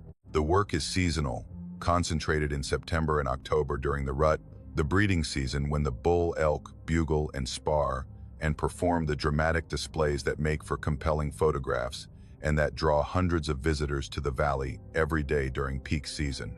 The valley is a photographer's dream, a broad meadow surrounded by forested ridges, the elk grazing and displaying in open ground, with the kind of scenic backdrop that nature photographers spend their careers trying to find. The light in the Cataloochee in October is exceptional, the golden hour lasting longer than it does in flatter terrain because the mountains shape the light and the valley holds it, the low-angle sun filtering through the autumn canopy and illuminating the meadow with the warm, directional quality that makes everything in front of the lens look like it was lit by a professional. I prefer the edges, not the peak hours when the parking areas are full and the meadow is lined with tripods and telephoto lenses, the photographers standing shoulder to shoulder like fans at a sporting event. I come early and I stay late, shooting in the first and last light of the day, the brief windows when the elk are most active, and the other photographers are arriving or leaving, and the valley feels closer to what it must have felt like before the reintroduction brought the cameras and the crowds. The 14th of October 2022, a Friday, the peak of the rut, the valley electric, with the sound of bull elk bugling in the evening, the high-pitched screaming whistle that carries across the meadow, and that echoes off the ridges, and that is, without exaggeration, one of the most extraordinary sounds the natural world produces. I was set up at the far end of the valley, past the historic buildings that most visitors cluster around, in a section of meadow that gets less foot traffic because it requires a longer walk from the parking area. My tripod was positioned about 30 yards from the edge of the road, aimed at a section of meadow where a mature bull had been displaying for the last several evenings, a large 6-point that I'd been documenting all season, and that had established a harem of about 15 cows in the eastern section of the valley. The bull was in the meadow, about 200 yards from my position, and maybe the same distance from the tree line that defined the eastern boundary of the valley. The tree line was a wall of hardwood forest, oaks and maples still holding most of their October foliage, the leaves turning but not yet fallen, the forest edge dense and dark in the fading light. Behind the tree line, the terrain climbed steeply to the ridge, the forested slope rising maybe 500 feet above the valley floor. The light was going. October dusk in the Cataloochee moves fast, the sun dropping behind the western ridge and the valley filling with shadow from the edges inward, the meadow losing its golden light in a gradient that starts at the tree lines and progresses toward the center until the whole valley is in shade, and the only light is the diffused glow of a sky that hasn't given up yet. I was shooting at ISO 6400, which on my camera body produces usable images but with significant grain, the particular noise that high ISO settings generate, the image quality degraded but acceptable for the purpose of documentation, if not for gallery prints. I fired maybe 50 frames over the course of 15 minutes, tracking the bull as he moved through the meadow bugling, his breath visible in the cooling air, the steam of each vocalization catching the last light. The elk were unperturbed by my presence, accustomed to photographers after years of regular contact with humans who approach on foot and stand behind tripods and make no threatening movements. The bull knew I was there and didn't care. He was focused on his cows and on the rival bulls that he could hear bugling from other sections of the valley, the competitive tension of the rut consuming his attention completely. I packed up when the light failed. The last frames on my card were barely exposed. The meadow, a dark field with the elk as darker shapes against it. The images that you take knowing they'll be unusable, but that you take anyway because stopping feels like giving up. I broke down the tripod, packed the camera, and hiked back to my car in the last of the twilight, the valley quiet now, the bugling having stopped as the elk settled into their nighttime patterns. That night, in the cabin I was renting in Maggie Valley, I loaded the images onto my laptop and began the review process that is the invisible majority of wildlife photography, the hours of sorting and selecting and processing that turn a memory card full of frames into a handful of usable images. I scrolled through the 50 frames from the evening session, looking at each one on the laptop screen, checking focus and composition and exposure, the routine assessment that determines which images survive and which are deleted. I was on frame 37 when I noticed it. The bull was in the center of the frame, mid-bugle, the steam of his breath catching the last light. The background was the tree line, dark, the forest edge showing as a dense mass of vegetation, with the individual trunks barely distinguishable in the low light and the high ISO grain. And at the tree line, partially concealed by the shadow of the forest edge, a shape was visible that was not a tree. I enlarged the image. The grain worsened with magnification, but the shape remained. It was upright, taller than the surrounding vegetation, which at the tree line included laurel and rhododendron that grew to about 6 or 7 feet. The shape was above that, extending higher than the understory, dark against the darker forest behind it, but distinguishable because of a slight tonal difference, the shape fractionally lighter than the deep shadow of the forest interior, as if it were standing at the very edge of the tree line, where the ambient light from the open meadow still reached. I checked the preceding frames. The shape appeared first in frame 31, at the far right edge of the tree line visible in my composition. In each subsequent frame, it was in a slightly different position, shifting laterally to the left, moving along the tree line in the direction that the bull elk was moving through the meadow. It was tracking the elk. Frame by frame, the shape was repositioning itself to maintain a vantage point on the bull, moving when the elk moved. The lateral shifts corresponding to the elk's movement through the meadow, with the deliberate tracking of something that was watching the bull with focused attention. The shape was in 12 consecutive frames. 12 frames spanning approximately 15 seconds of real time, the motor drive on my camera firing at roughly 1 frame per second during the bursts when I was shooting the bugling sequence. In those 15 seconds, the shape moved maybe 20 feet along the tree line, the movement smooth and continuous, not the jerky repositioning of a person stepping and stopping, but the fluid lateral drift of something that was moving while watching, the body tracking its subject without interrupting its own motion. I enlarged the clearest frame, number 39, where the shape was most distinct against the background. The grain was heavy, but the outline was readable. The shape was bipedal, upright on 2 legs, the legs long relative to the body, the torso narrower than a bear's, but wider than a human's. The head was positioned forward of the body, not centered above the shoulders the way a human head sits, but thrust forward, the posture of a great ape, the head leading the body. The arms were long, hanging to a point that appeared to be below the waist, well below where human arms terminate, the proportions suggesting an arm-to-body ratio that was closer to an ape's than to a human's. In frame 42, the last frame where the shape was visible, it had turned. The 12 preceding frames showed the shape in a roughly frontal orientation, the body facing the meadow while moving laterally along the tree line. In frame 42, it had rotated, the body turning from frontal to profile, and the profile revealed proportions that I have spent the last 2 years trying to reconcile with any known animal in the Smoky Mountains and that I cannot.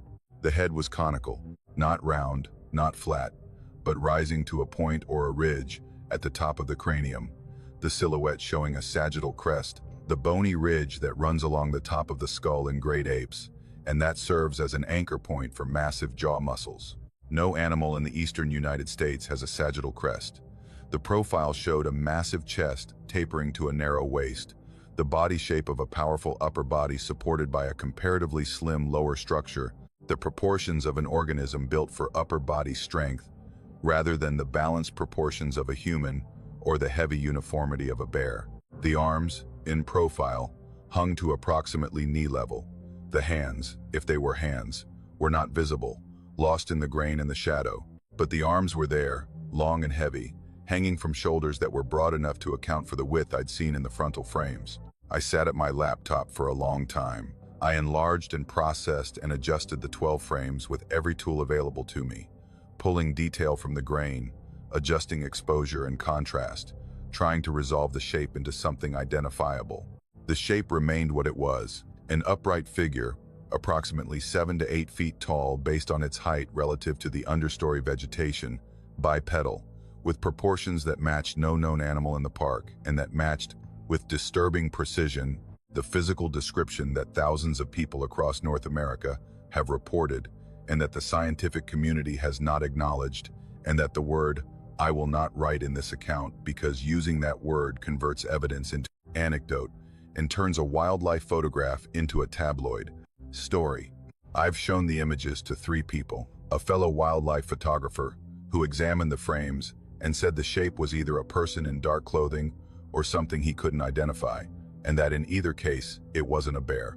A park naturalist who looked at the images and said the grain made definitive identification impossible, and who didn't ask to see them again.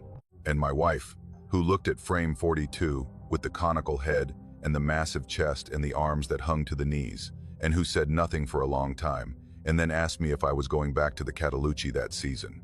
I went back. I've been back every October since.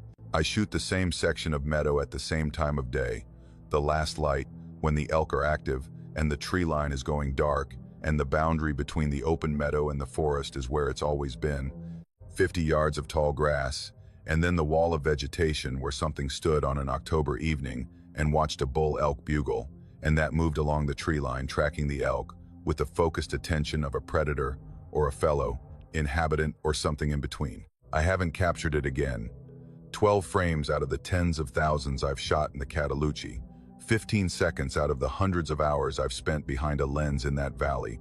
The shape appeared and moved and turned and was gone, retreating into the forest when the light failed, or when the elk moved out of range, or when whatever reason it had for watching was satisfied. The images are on my hard drive, 12 frames, grainy, dark, taken at the edge of what the camera could capture in failing light at high ISO. Not proof, not evidence that would withstand the scrutiny that evidence requires. Just photographs that show a shape at a tree line that was too tall to be a bear and too wide to be a human, and that moved with the fluid purpose of something that knew the valley and that used the dusk the way any intelligent predator uses the dusk, as cover, as transition, as the window of opportunity that opens when the light changes and the world shifts from the configuration that daylight maintains to the different configuration that the darkness allows. Something watched the elk from the tree line, something that was 8 feet tall and had a conical head and arms that hung to its knees. Something that tracked the bull's movement through the meadow with the deliberate, lateral repositioning of an observer, maintaining a vantage point. And in the last frame, it turned, the shape rotating from frontal to profile, showing me the outline of something that I cannot name in an official context, and that I cannot deny in a personal one. It was there, for 15 seconds, at the tree line, in the dusk, watching. And the elk didn't run.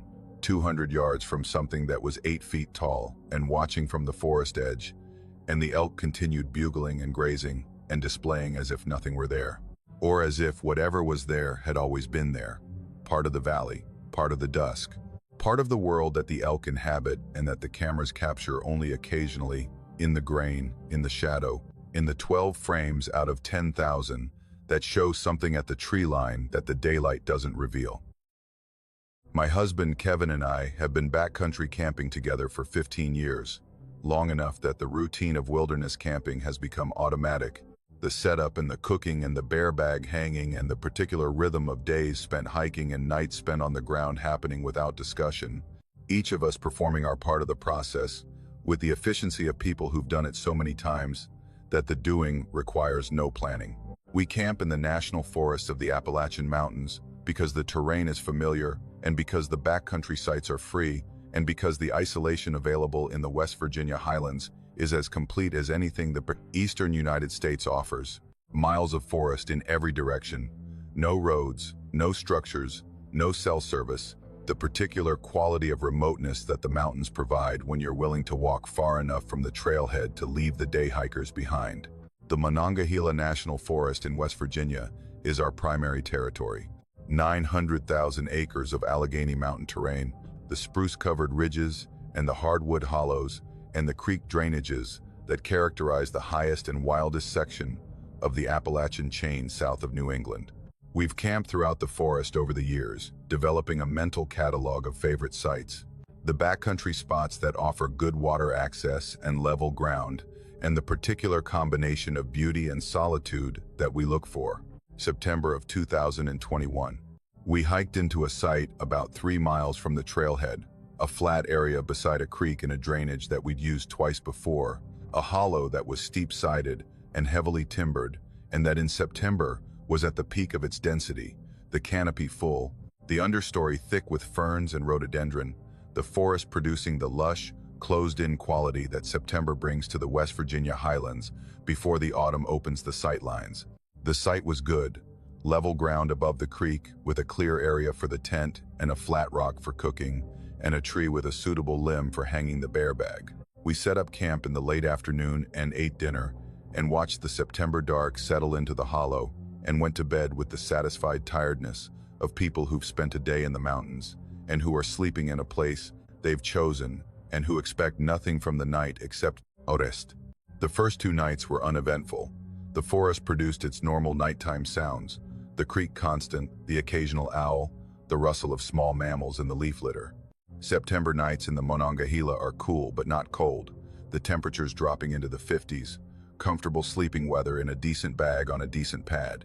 We slept well, the kind of sleep that backcountry camping produces when everything is right, the deep, physical sleep of tired bodies in clean air. The third night was different. I woke at approximately 1 in the morning, not from a sound, not from the kind of auditory stimulus that normally wakes me in the backcountry, the snap of a branch or the vocalization of an animal that the sleeping brain flags as potentially significant. I woke because of a smell. I need to describe this smell with precision because the smell is the center of the experience, and because getting it wrong, understating it or over-dramatizing it, would fail to convey the particular quality that made it unlike any smell I've encountered in 15 years of camping in these mountains. The smell was biological, organic, the product of a living organism, not a geological or chemical source. It combined elements that I can identify individually, but that together produced something that was more than the sum of its components. Musk, the concentrated musk of a large mammal, the pheromone-heavy scent that animals produce from glandular secretions, and that serves as territorial marking and sexual signaling, and that in concentrated form is overwhelming to the human nose.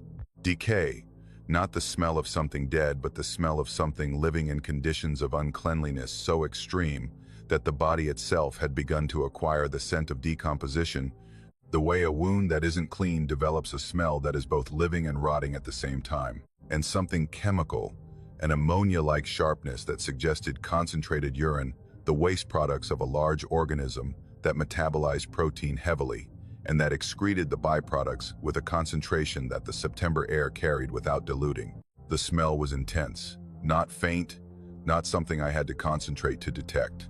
Intense in the way that a skunk spray is intense, a wall of odor that doesn't arrive gradually, but that is suddenly present at full strength, as if whatever was producing it had moved into close proximity in the minutes before I woke, or as if a shift in the air current had redirected the scent toward our tent.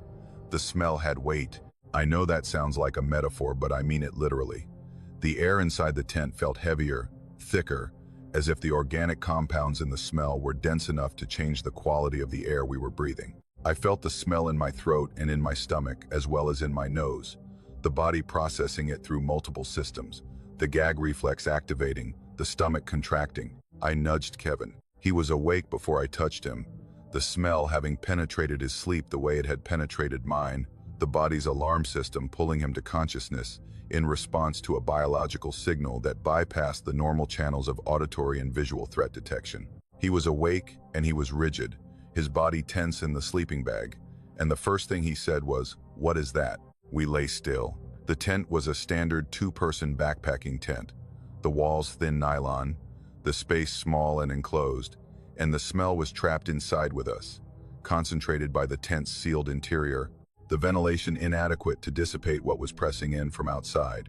I could feel the nylon walls of the tent flexing slightly with the same slight air movement that was carrying the smell, the fabric responding to a displacement of air outside the tent that was too slight to be wind and too consistent to be random. Something was close, very close, close enough that the smell had the concentration of proximity rather than the diluted character of distance, the biological signature of an organism that was within feet of the tent rather than yards.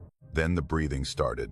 Not a vocalization, not a growl or a huff or any of the sounds that bears make when they're investigating a campsite, the particular repertoire of ursine communication that every experienced backcountry camper learns to recognize. This was breathing, simple, involuntary, respiratory breathing, the sound of air being drawn into large lungs and expelled through an airway that was wider and longer than a human's, the inhalations deep and slow, the exhalations carrying a wetness that suggested moisture in the throat or the nasal passages, the ragged quality of an organism breathing through tissue that was inflamed or that had been breathing heavily for an extended period. The breathing was close enough to hear through the tent fabric with the clarity of something standing within 10 feet. I could distinguish the individual phases of the respiratory cycle, the draw of inhalation, the pause at full capacity, the release of exhalation, the pause at empty, the rhythm steady but not mechanical, showing the slight variations of a living organism rather than the perfect regularity of a machine. The volume of each breath was significant, the amount of air being moved, suggesting a chest cavity that was larger than a human's and larger than any bear I'd ever heard breathing at close range. It circled the tent. The breathing moved. Slowly, the sound tracking from the left side of the tent toward the front, passing the entrance, continuing to the right side, moving behind us, completing a circuit that took approximately 2 minutes, and that brought the source of the breathing around our entire tent at a distance that I estimated, from the sound's volume and directionality, at between 5 and 10 feet. The circuit was deliberate, not the random investigation of an animal that has encountered an unfamiliar object in its territory. The movement was even and steady, the breathing maintaining its rhythm, the source traveling at a walking pace that suggested not curiosity but assessment, something moving around us with the systematic attention of an organism that was evaluating what it had found and that was taking its time. Kevin's hand found mine inside the sleeping bag. His grip was tight, the pressure of a man who is communicating through touch what he can't communicate through voice. The message being, do not speak, do not move, do not do anything that attracts the attention of whatever is circling our tent in the dark. We lay still through one full circuit, the breathing past our heads, our feet, our heads again, the smell intensifying each time the source moved upwind of us, the biological stench pressing into the tent with a force that made my eyes water. The tent walls flexed with the air displacement of something large moving past them, the nylon bowing inward slightly, not from contact but from the wake of a body that was heavy enough and close enough to push air ahead of it, the way a large vehicle pushes air when it passes you on a road. The second circuit was slower. The breathing paused twice, once at the entrance to the tent and once at the back, the sound stopping for maybe 5 seconds at each position before resuming, the pauses carrying the particular quality of an organism that has stopped to focus its attention on something specific, the auditory equivalent of a predator cocking its head to better locate a sound. During the second pause, at the entrance, I heard something else. A sound beneath the breathing, softer, barely audible, the sound of something inhaling through the nose rather than the mouth, sniffing, the rapid intake of air through nostrils that were sampling the chemical information of our presence, our scent, our particular human signature carried in the oils and the sweat and the metabolic output of 2 bodies lying in a sealed nylon enclosure, 10 feet from something that was using its sense of smell to learn everything about us that our scent could tell it. The sniffing lasted maybe 10 seconds. Then the breathing resumed and the circuit continued and the source moved away from the entrance and around the back of the tent and began what I expected would be a third circuit. It didn't complete it. Partway through the third pass, on the right side of the tent, the breathing changed direction, the sound moving away from the tent rather than continuing around it, the volume diminishing with distance, the rhythm unchanged but the proximity decreasing, the organism walking away from our camp in a direction that I tracked by the fading sound of its breathing, moving downhill toward the creek, the breathing growing fainter as the distance increased, 5 seconds, 10 seconds, 20 seconds, until the sound was gone and the night held only the creak and the silence and the residual smell that lingered in the tent and in the surrounding air, like the afterimage of a flash. The smell took maybe 15 minutes to dissipate. 15 minutes of lying in the tent breathing air that tasted like musk and ammonia, and the particular biological signature of something that had been close enough to smell us while we smelled it. We did not sleep. We lay in the tent until dawn, side by side, holding hands, listening to the forest produce its normal nighttime sounds, and hearing nothing that resembled the breathing, smelling nothing that resembled the smell. When the light came, we packed up with an efficiency that was driven not by panic but by the mutual, unspoken understanding that we were leaving now, that whatever had circled our tent in the dark had made this site its territory for the night, and that we were leaving it to whatever owned it. We hiked out that morning, 3 miles of trail through the forest, the September light filtering through the canopy, the creek audible, the birds singing, the normal world reassembling itself around us as we walked. We didn't speak about it on the trail. We spoke about it in the car, after the trailhead, after the doors were closed, and the windows were up, and the engine was running, and the distance between us and the hollow was increasing with every mile. Kevin said it was a bear. He said it the way you say something that you need to be true, the tone of a man constructing a framework that his mind can work within. I said nothing because I didn't have a framework, and because what I knew about bears and their behavior and their smell and their breathing didn't match what had circled our tent in the dark. Bears smell. I know what bears smell like. I've been close enough to bears in the backcountry to know their scent, which is earthy and musky and strong, but which doesn't have the chemical ammonia component or the decay undertone that what I smelled possessed. Bears breathe. I've heard bears breathe at close range, and the sound is recognizable and specific, and doesn't match the deep, wet, ragged respiratory sound that circled our tent for 5 minutes before moving away. Bears circle tents. They investigate. They huff and pop their jaws and make the vocalizations that bears use to communicate their presence and their displeasure. What circled our tent made no vocalization at all, just breathing. Just the involuntary sound of a large organism respiring, the breath going in and coming out with the steady rhythm of something that was not communicating and not threatening, but simply existing in close proximity to us, circling and breathing and smelling and then leaving. I don't know what it was. I've spent 2 years thinking about it and I don't know. The smell was real. The breathing was real. The displacement of air against the tent walls was real. The sniffing at the entrance was real. Something large and biological stood within 10 feet of our tent at 1 in the morning in the Monongahela National Forest and circled us slowly and smelled us and breathed and left. We still camp. We still go to the Monongahela, but we don't go back to that hollow, and we don't camp more than a mile from the trailhead, and we sleep with the tent unzipped enough that we can exit quickly if we need to. And on the nights when the wind shifts and carries a smell from the forest that doesn't belong to any animal I can name, I lie awake and listen for the breathing. The heavy, wet, ragged sound of something with lungs larger than mine, standing close enough to the tent to push the air against the nylon.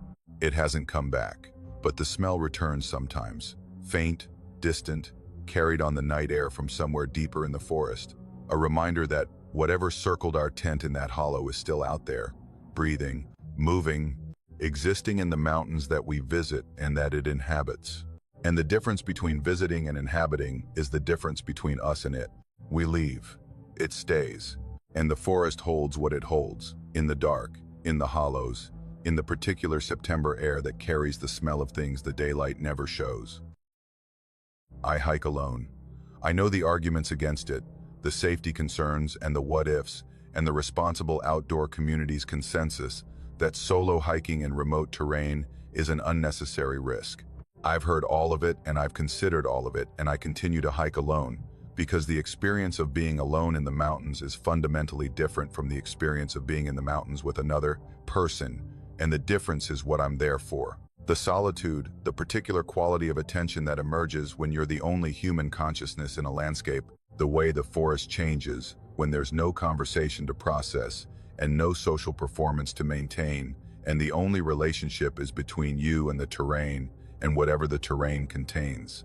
I've been hiking alone in the Daniel Boone National Forest in eastern Kentucky for 12 years, and in that time I've logged thousands of miles on trails that range from well-maintained recreational paths to unmaintained traces that are barely visible on the forest floor. I know the risks.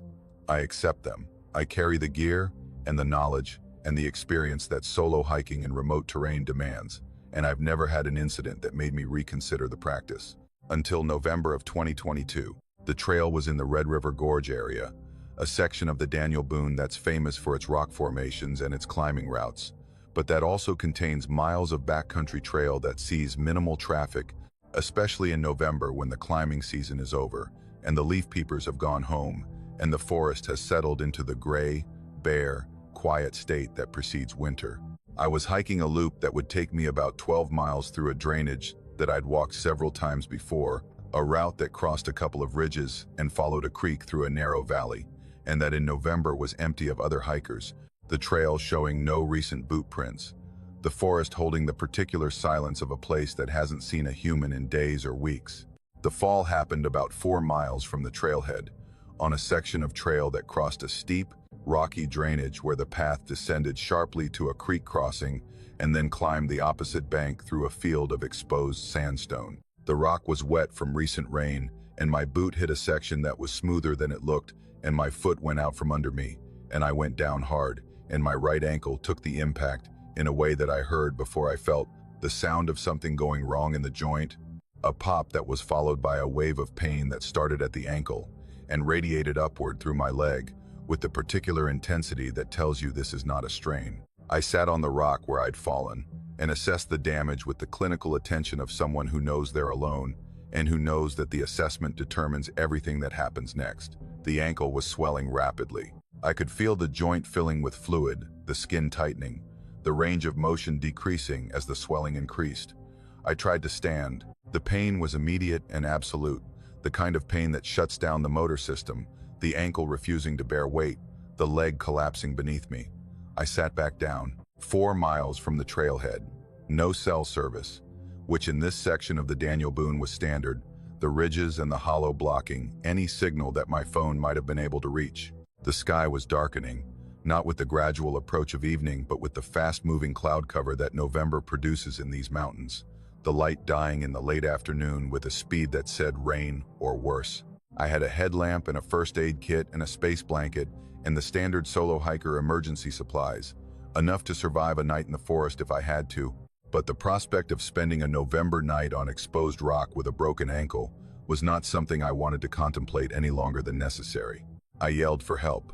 The decision was practical rather than hopeful. The trail saw minimal traffic, and the likelihood of another hiker being within earshot was low, but the drainage had the particular acoustics of a narrow valley, the ridges on both sides acting as reflectors, the sound channeling up the hollow and over the ridge with more reach than a voice would carry in flat terrain. I shouted as loud as I could, the standard distress call, the word help sustained and projected with every bit of volume my lungs could produce.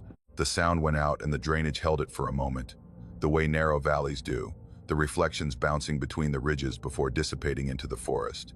I waited, listened. The forest was quiet. The creek beside me made its constant sound, and the wind moved through the bare branches above, and nothing responded. I called again, and again.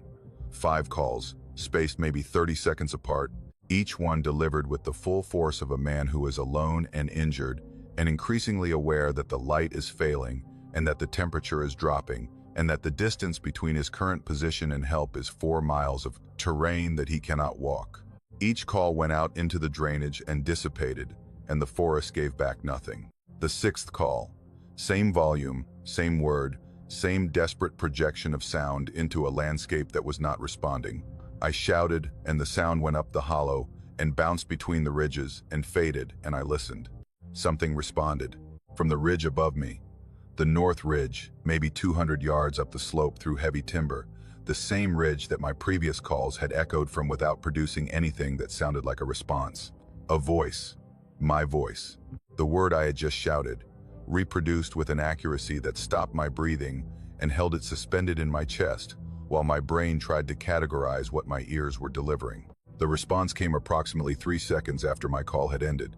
3 seconds. Not the instantaneous return of an echo, which in this drainage would have arrived within a fraction of a second given the distances involved. Not the overlapping repetition that occurs when sound bounces between parallel surfaces, the diminishing cascade of reflections that you hear in canyons and narrow valleys. 3 seconds of silence, and then the word, my word, delivered from 200 yards up the ridge in my voice, with my emphasis and my pitch and my volume, but not my inflection. The word was reproduced with the acoustic precision of a recording, every physical characteristic of the sound faithfully replicated, the frequency and the amplitude and the tonal quality identical to what I'd produced. But the quality that makes a voice alive, the emotional content, the urgency that a person puts into a cry for help, the fear and the pain, and the need that the word help carries when it's shouted by an injured person alone in the woods, all of that was absent. The word arrived flat, mechanical, a perfect reproduction of the sound stripped of everything that made the sound meaningful. I called again. Immediately, without thinking, the reflex of a person who has heard a response and who responds in turn. I shouted help and waited, and 3 seconds later the ridge gave it back to me. Help, my voice, my word, flat and lifeless and precise. I stopped. I sat on the wet rock with my swelling ankle, and I looked up at the ridge where the response was coming from, and I tried to see through the timber and the failing light to whatever was up there, whatever had heard my voice and had reproduced it and had sent it back to me with the accuracy of a mirror reflecting an image, and the same fundamental distortion, everything correct and everything wrong. The ridge showed nothing, gray tree trunks and bare branches, and the November sky behind them, the forest open enough in the leafless season to see a considerable distance up the slope, and nothing was visible, no figure, no shape, no movement that would indicate the presence of a person or an animal or anything at all that could produce a human voice at that volume from that distance. I didn't call again. The decision was instantaneous and non-negotiable, the product of an instinct that operated below the level of rational thought and that communicated its assessment in the language of the body rather than the mind. The hair on my arms was standing. The skin on the back of my neck was contracted. My heart rate had shifted from the elevated but purposeful rate of a person in distress to the rapid, shallow rate of a person in the presence of something threatening. My body had decided, faster than my mind could form the thought, that whatever was on that ridge was not help, and that calling to it again was dangerous. I sat in silence. The ridge was silent. The drainage held its acoustic stillness, the creek and the wind and nothing else. The forest having absorbed whatever had produced the response and returned to its normal state. Minutes passed. 5, 10. The ridge showed no movement, produced no sound. Whatever had been there was either gone or was standing in the timber 200 yards above me and was waiting, patient and silent, for me to call again. I crawled. The trail from the creek, crossing to the trailhead, was 4 miles, and the terrain was rough, and my ankle was a balloon of pain that I couldn't put weight on. But crawling was possible, and crawling was what I did. Not continuously, not in a desperate scramble, but in intervals, moving along the trail on my hands and my one good knee, resting when the pain required it, progressing at a pace that was agonizingly slow, but that was moving me toward the trailhead and away from the drainage, where something on the ridge had answered my call with my own voice. It took me 5 hours.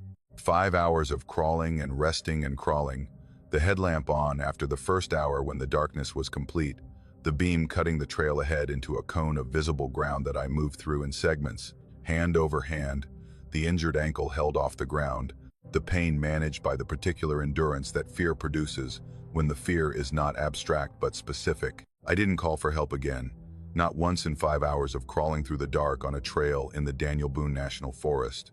The instinct that had silenced me at the drainage held, the body's certainty that using my voice in this forest, in this dark, on this night, was an invitation that should not be extended. I reached the trailhead at approximately 10 p.m. My car was where I'd left it. The parking area was empty. I drove to the hospital with my right foot off the pedals, using my left foot for the brake and the gas, and the ankle was broken, a fracture of the lateral malleolus that required a cast and 6 weeks of non-weight-bearing recovery. I've told myself it was an echo. I've constructed the acoustic explanation, the drainage geometry, the ridge surfaces, the atmospheric conditions that might produce a delayed and faithful reproduction of a sound in a narrow valley. I've told myself that the 3-second delay was a function of the distance and the reflective angles, and that the flatness of the response was a characteristic of sound that has bounced off multiple surfaces and lost its dynamic range. the emotional content stripped by the physics of reflection. I've told myself all of that, and I believe it during the day, when the world is lit and the explanations come easily and the rational mind is in control. At night, I believe something different. At night, when the dark comes and the silence fills the spaces that the daylight leaves empty, I believe that something on that ridge heard me calling and chose to respond, that it listened to my voice and learned it and sent it back to me with the precision of something that had the ability to reproduce human speech and the willingness to use that ability when a human voice gave it material to work with. And I think about what would have happened if I'd kept calling. If I'd interpreted the response as help and had continued shouting and had drawn whatever was on that ridge closer, down the slope, through the timber, toward a man who was sitting injured and immobile on a rock in a drainage where no one would have heard anything that happened after dark. I stopped calling. That's the thing that I keep coming back to, the decision that my body made before my mind could intervene, the ancient instinct that recognized the response for what it was, not an answer but a lure, not help but mimicry, the reproduction of a distress call by something that had heard distress calls before, and that had learned that distress calls bring the caller closer. I stopped calling, and the ridge went quiet, and I crawled 4 miles in the dark on a broken ankle rather than use my voice again in a forest where something had learned to use it back. And I wonder about the people who didn't stop, the hikers who fell or got lost or were injured in the hollows and the drainages of the Daniel Boone, and who called for help and heard their voice come back from the ridge, and who called again, louder, grateful, believing that someone had heard them, who kept calling toward the ridge and the thing on the ridge that was answering, who followed the voice that sounded like their own into the timber and the dark. I stopped calling, and I'm here, and the ridge is quiet now, but it's listening. It's always listening. I've been running trail cameras on my property in the mountains of North Georgia for about 9 years, which started as a hobby and evolved into something closer to an obsession, the way hobbies do when you're a person who lives alone on 200 acres of mixed hardwood forest that borders the Chattahoochee National Forest, and who has more time than most people for the patient, repetitive work of monitoring what moves through the woods when nobody's watching. The property is in Lumpkin County, about 12 miles from the nearest town, the terrain steep and heavily forested, the kind of land that North Georgia produces in the foothills of the Blue Ridge, where the Appalachian chain begins its southern descent toward Alabama, and the forest is dense enough and the terrain rugged enough that you can walk for hours without crossing a road or a fence line. I maintain 12 cameras across the property, positioned at the locations where wildlife activity concentrates: game trails, mineral licks, creek crossings, the natural funnels and gathering points that the terrain creates and that every animal on the property uses. The cameras are standard consumer-grade infrared units, the same type that hunters and wildlife enthusiasts use by the millions across the country, motion-triggered, capable of day and night photography, the nighttime images captured using an infrared flash that illuminates the scene without visible light, producing images in the characteristic gray-green spectrum of infrared photography. Each camera stores images on a memory card that I pull every week during hunting season and every 2 weeks during the off-season, the cards loaded onto my laptop, the images reviewed, the wildlife cataloged, the data points accumulated over 9 years into a comprehensive record of what lives on my property and how it moves, and when it's active. Over 9 years, I've captured hundreds of thousands of images. Deer, mostly, the whitetails that are the primary game species in North Georgia and that use my property as part of their range. Black bears, which are increasingly common in the North Georgia mountains, and which visit the mineral licks and the creek crossings with a regularity that my cameras have documented in detail. Coyotes, bobcats, foxes, raccoons, opossums, turkeys, the full roster of southern Appalachian wildlife passing through my camera's detection zones at all hours. The day images sharp and colorful, the night images cast in the gray-green infrared that gives nocturnal wildlife photography its distinctive otherworldly quality. I know what every animal in these mountains looks like through a trail camera at night.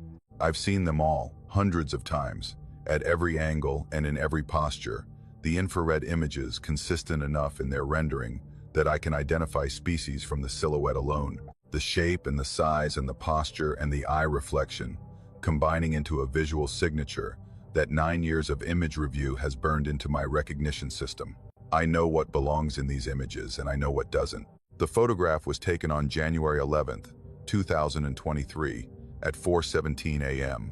by a camera positioned at a mineral lick in a hollow about a mile from my house. The mineral lick is a natural deposit of clay and minerals at the base of a slope where groundwater seeps through the soil and concentrates salts and trace elements that wildlife need. A gathering point that every deer and bear on the property visits regularly, and that produces more camera triggers than any other location in my network. The camera was mounted on a tree at the edge of the lick, about 4 feet off the ground, aimed across the center of the exposed clay, with a detection zone that covered approximately 30 feet of the lick surface and the surrounding forest floor. I pulled the card on a Saturday morning, 2 weeks after the image was captured, which was standard for my off-season rotation. I took it home and loaded it onto my laptop and opened the folder and began scrolling through the images the way I always did, the routine of review that had become automatic, the eye scanning each image for the wildlife it contained, categorizing and noting and moving on. The image was number 347 inches, a sequence of approximately 600 photographs spanning 2 weeks. The images before it were normal, deer at the lick in various configurations, a bear passing through at night, the usual traffic. I scrolled to image 347, and my hand stopped on the trackpad, and I sat at my desk and looked at my screen and did not move for what was probably a full minute. The image showed the mineral lick in the gray-green infrared spectrum, the clay surface in the center, the surrounding trees and undergrowth rendered in the tonal range that infrared produces, the darker elements of the forest showing as near black, and the lighter elements showing as pale green-gray. The timestamp in the corner read the 11th of January 2023, 4:17 a.m. The temperature reading said 28 degrees. Standing at the mineral lick, facing the camera from a distance of approximately 15 feet, was a figure. I need to describe what I saw with the precision that the image deserves, and without the embellishment that the mind wants to add when it encounters something that doesn't fit inside its categories. The figure was upright, standing on 2 legs in a posture that was balanced and stable, the weight evenly distributed, the stance of something that stood bipedally as its natural position. The figure was tall. Behind it, and slightly to the right, was a tulip poplar that I knew well, a tree I'd walked past hundreds of times and whose dimensions I could measure, and the figure's head was above the point on the trunk that I later measured at 7 feet 6 inches. The figure was approximately 7.5 feet tall. The body was covered in what appeared to be hair or fur. The infrared rendering made color determination impossible, but the surface texture was clearly not skin and not clothing, the covering showing the particular visual quality of dense biological hair, the same kind of surface that a bear's fur produces in infrared images, but covering an upright, bipedal body rather than a quadrupedal one. The coverage appeared uniform, the hair or fur extending from the head to the legs without visible gaps or variation in density. The shoulders were wide, disproportionately wide relative to the head, which appeared small because the shoulders were so broad, the ratio between the two producing a silhouette that was immediately and fundamentally different from a human silhouette, the body wider at the shoulders than any human body achieves, the head sitting between them like a ball on a shelf. The arms were long, they hung at the figure's sides, and they reached approximately to the knee level, well below the point where human arms terminate, the hands or the ends of the arms visible as dark shapes against the slightly lighter tone of the thighs. The arms were thick, proportioned to the massive shoulders, carrying what appeared to be significant mass. The eyes were the detail that I've spent more time examining than any other element of the image. They reflected the infrared flash with a bright, even glow that filled both eye sockets with light, the characteristic eye shine that occurs when infrared light bounces off the reflective layer behind the retina of an animal's eye. I've seen thousands of eye shine photographs. Deer produce a bright blue-white reflection. Bears produce an amber glow. Raccoons produce a yellow-green reflection. Coyotes produce a reddish reflection. Each species produces a distinctive color and intensity of eye shine that is consistent enough to serve as an identification tool. The figure's eye shine was none of those. The reflection was bright, brighter than deer eye shine, which is the brightest I normally capture, and the color was a pale, even white that had no amber or green or red component, a pure white glow that filled both eyes uniformly and that was positioned on the face at a spacing and a height consistent with forward-facing binocular vision, the eyes of a predator or a primate rather than the lateral eyes of a prey animal. The figure was facing the camera directly, not caught in mid-stride, not turning toward the camera with the startled posture of an animal triggered by the motion sensor. Standing still, facing the lens, its body square to the camera, its eyes looking directly into the infrared emitter with a gaze that the image captured as the bright white reflection of eyes that were focused on the exact position of the camera. It knew the camera was there. That's the interpretation that I've arrived at after a year of studying this image, and that I cannot talk myself out of despite every effort. The figure's posture, the direct orientation toward the camera, the stillness, the squared stance, all of it communicated awareness, not the surprised awareness of an animal that has been caught by a camera flash. The deliberate awareness of something that knew the camera's position and that had chosen to stand in front of it and face it and allow its image to be captured. One photograph. The camera's motion sensor had triggered once, the shutter firing once, and the image had been recorded. The camera's standard setting was a 3-shot burst with 1-second intervals, but this trigger produced only one image, which meant either the camera malfunctioned, which I tested and it hadn't, or the figure had been standing still when the sensor triggered and had remained still for only the fraction of a second that the first exposure required before moving out of the detection zone before the second exposure could fire. The next image on the card was taken 45 seconds later, the minimum reset time for the camera between triggers. It showed the empty mineral lick, the clay surface, the surrounding trees, the tulip poplar. No figure. No indication that anything had been standing in the detection zone 45 seconds earlier. The ground at the mineral lick was soft clay, the surface that should have held footprints with the detail of a plaster mold. The image showed the clay surface and the deer prints that were always present and nothing else. No large bipedal prints, no depressions consistent with a 7.5-foot figure, weighing whatever something that size would weigh. I went to the mineral lick that morning, hiked the mile from my house with the particular urgency of a man who needs to see with his own eyes what the camera has shown him on a screen.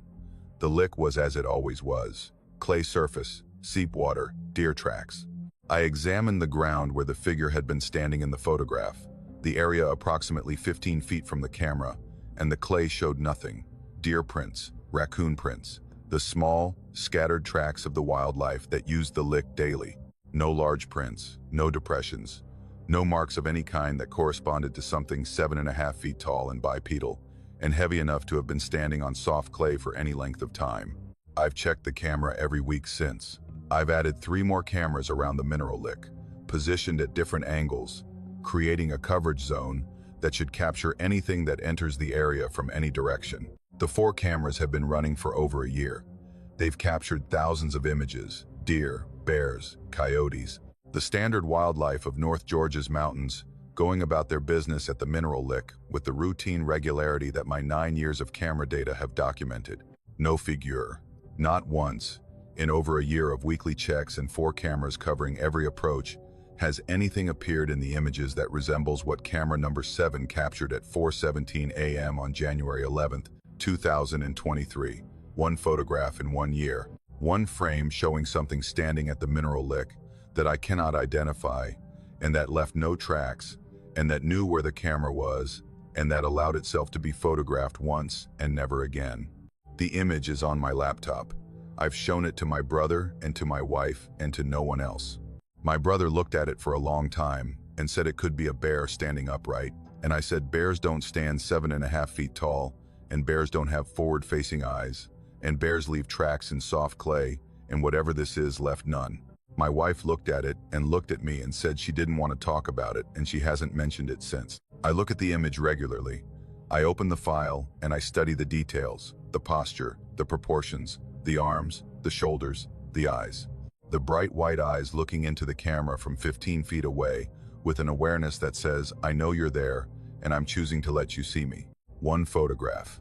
1 moment at 4:17 a.m. in a hollow in the North Georgia mountains. 1 frame of something that exists in these forests and that has chosen, once, to stand in front of a camera and be documented, and that has not chosen to do so again. I keep the cameras running. I check them every week. I pull the cards and load the images and scroll through the deer and the bears and the coyotes, and I look, every time, for the figure. It hasn't appeared, but the mineral lick is still there, and the hollow is still there, and the forest that surrounds my property and that extends into the Chattahoochee and beyond is still there. Hundreds of thousands of acres of Appalachian terrain that holds whatever it holds, and that shows what it chooses to show, and that showed me, once, on a January night, something standing at the mineral lick looking at my camera with eyes that glowed white in the infrared. One photograph. And the knowledge that comes with it, the particular, irreversible knowledge that the forest on my property contains something that no field guide describes, and that leaves no tracks, and that knows where the cameras are, and that chose, for reasons I'll never understand, to let itself be seen. Once. And the cameras wait, and I wait, and the mineral lick holds its clay surface and its deer tracks, and the absence of the prints that should be there and aren't. And somewhere in the dark, in the forest, at the hours when the cameras are the only eyes, something moves through my property that is 7.5 feet tall and covered in hair, and that has forward-facing eyes that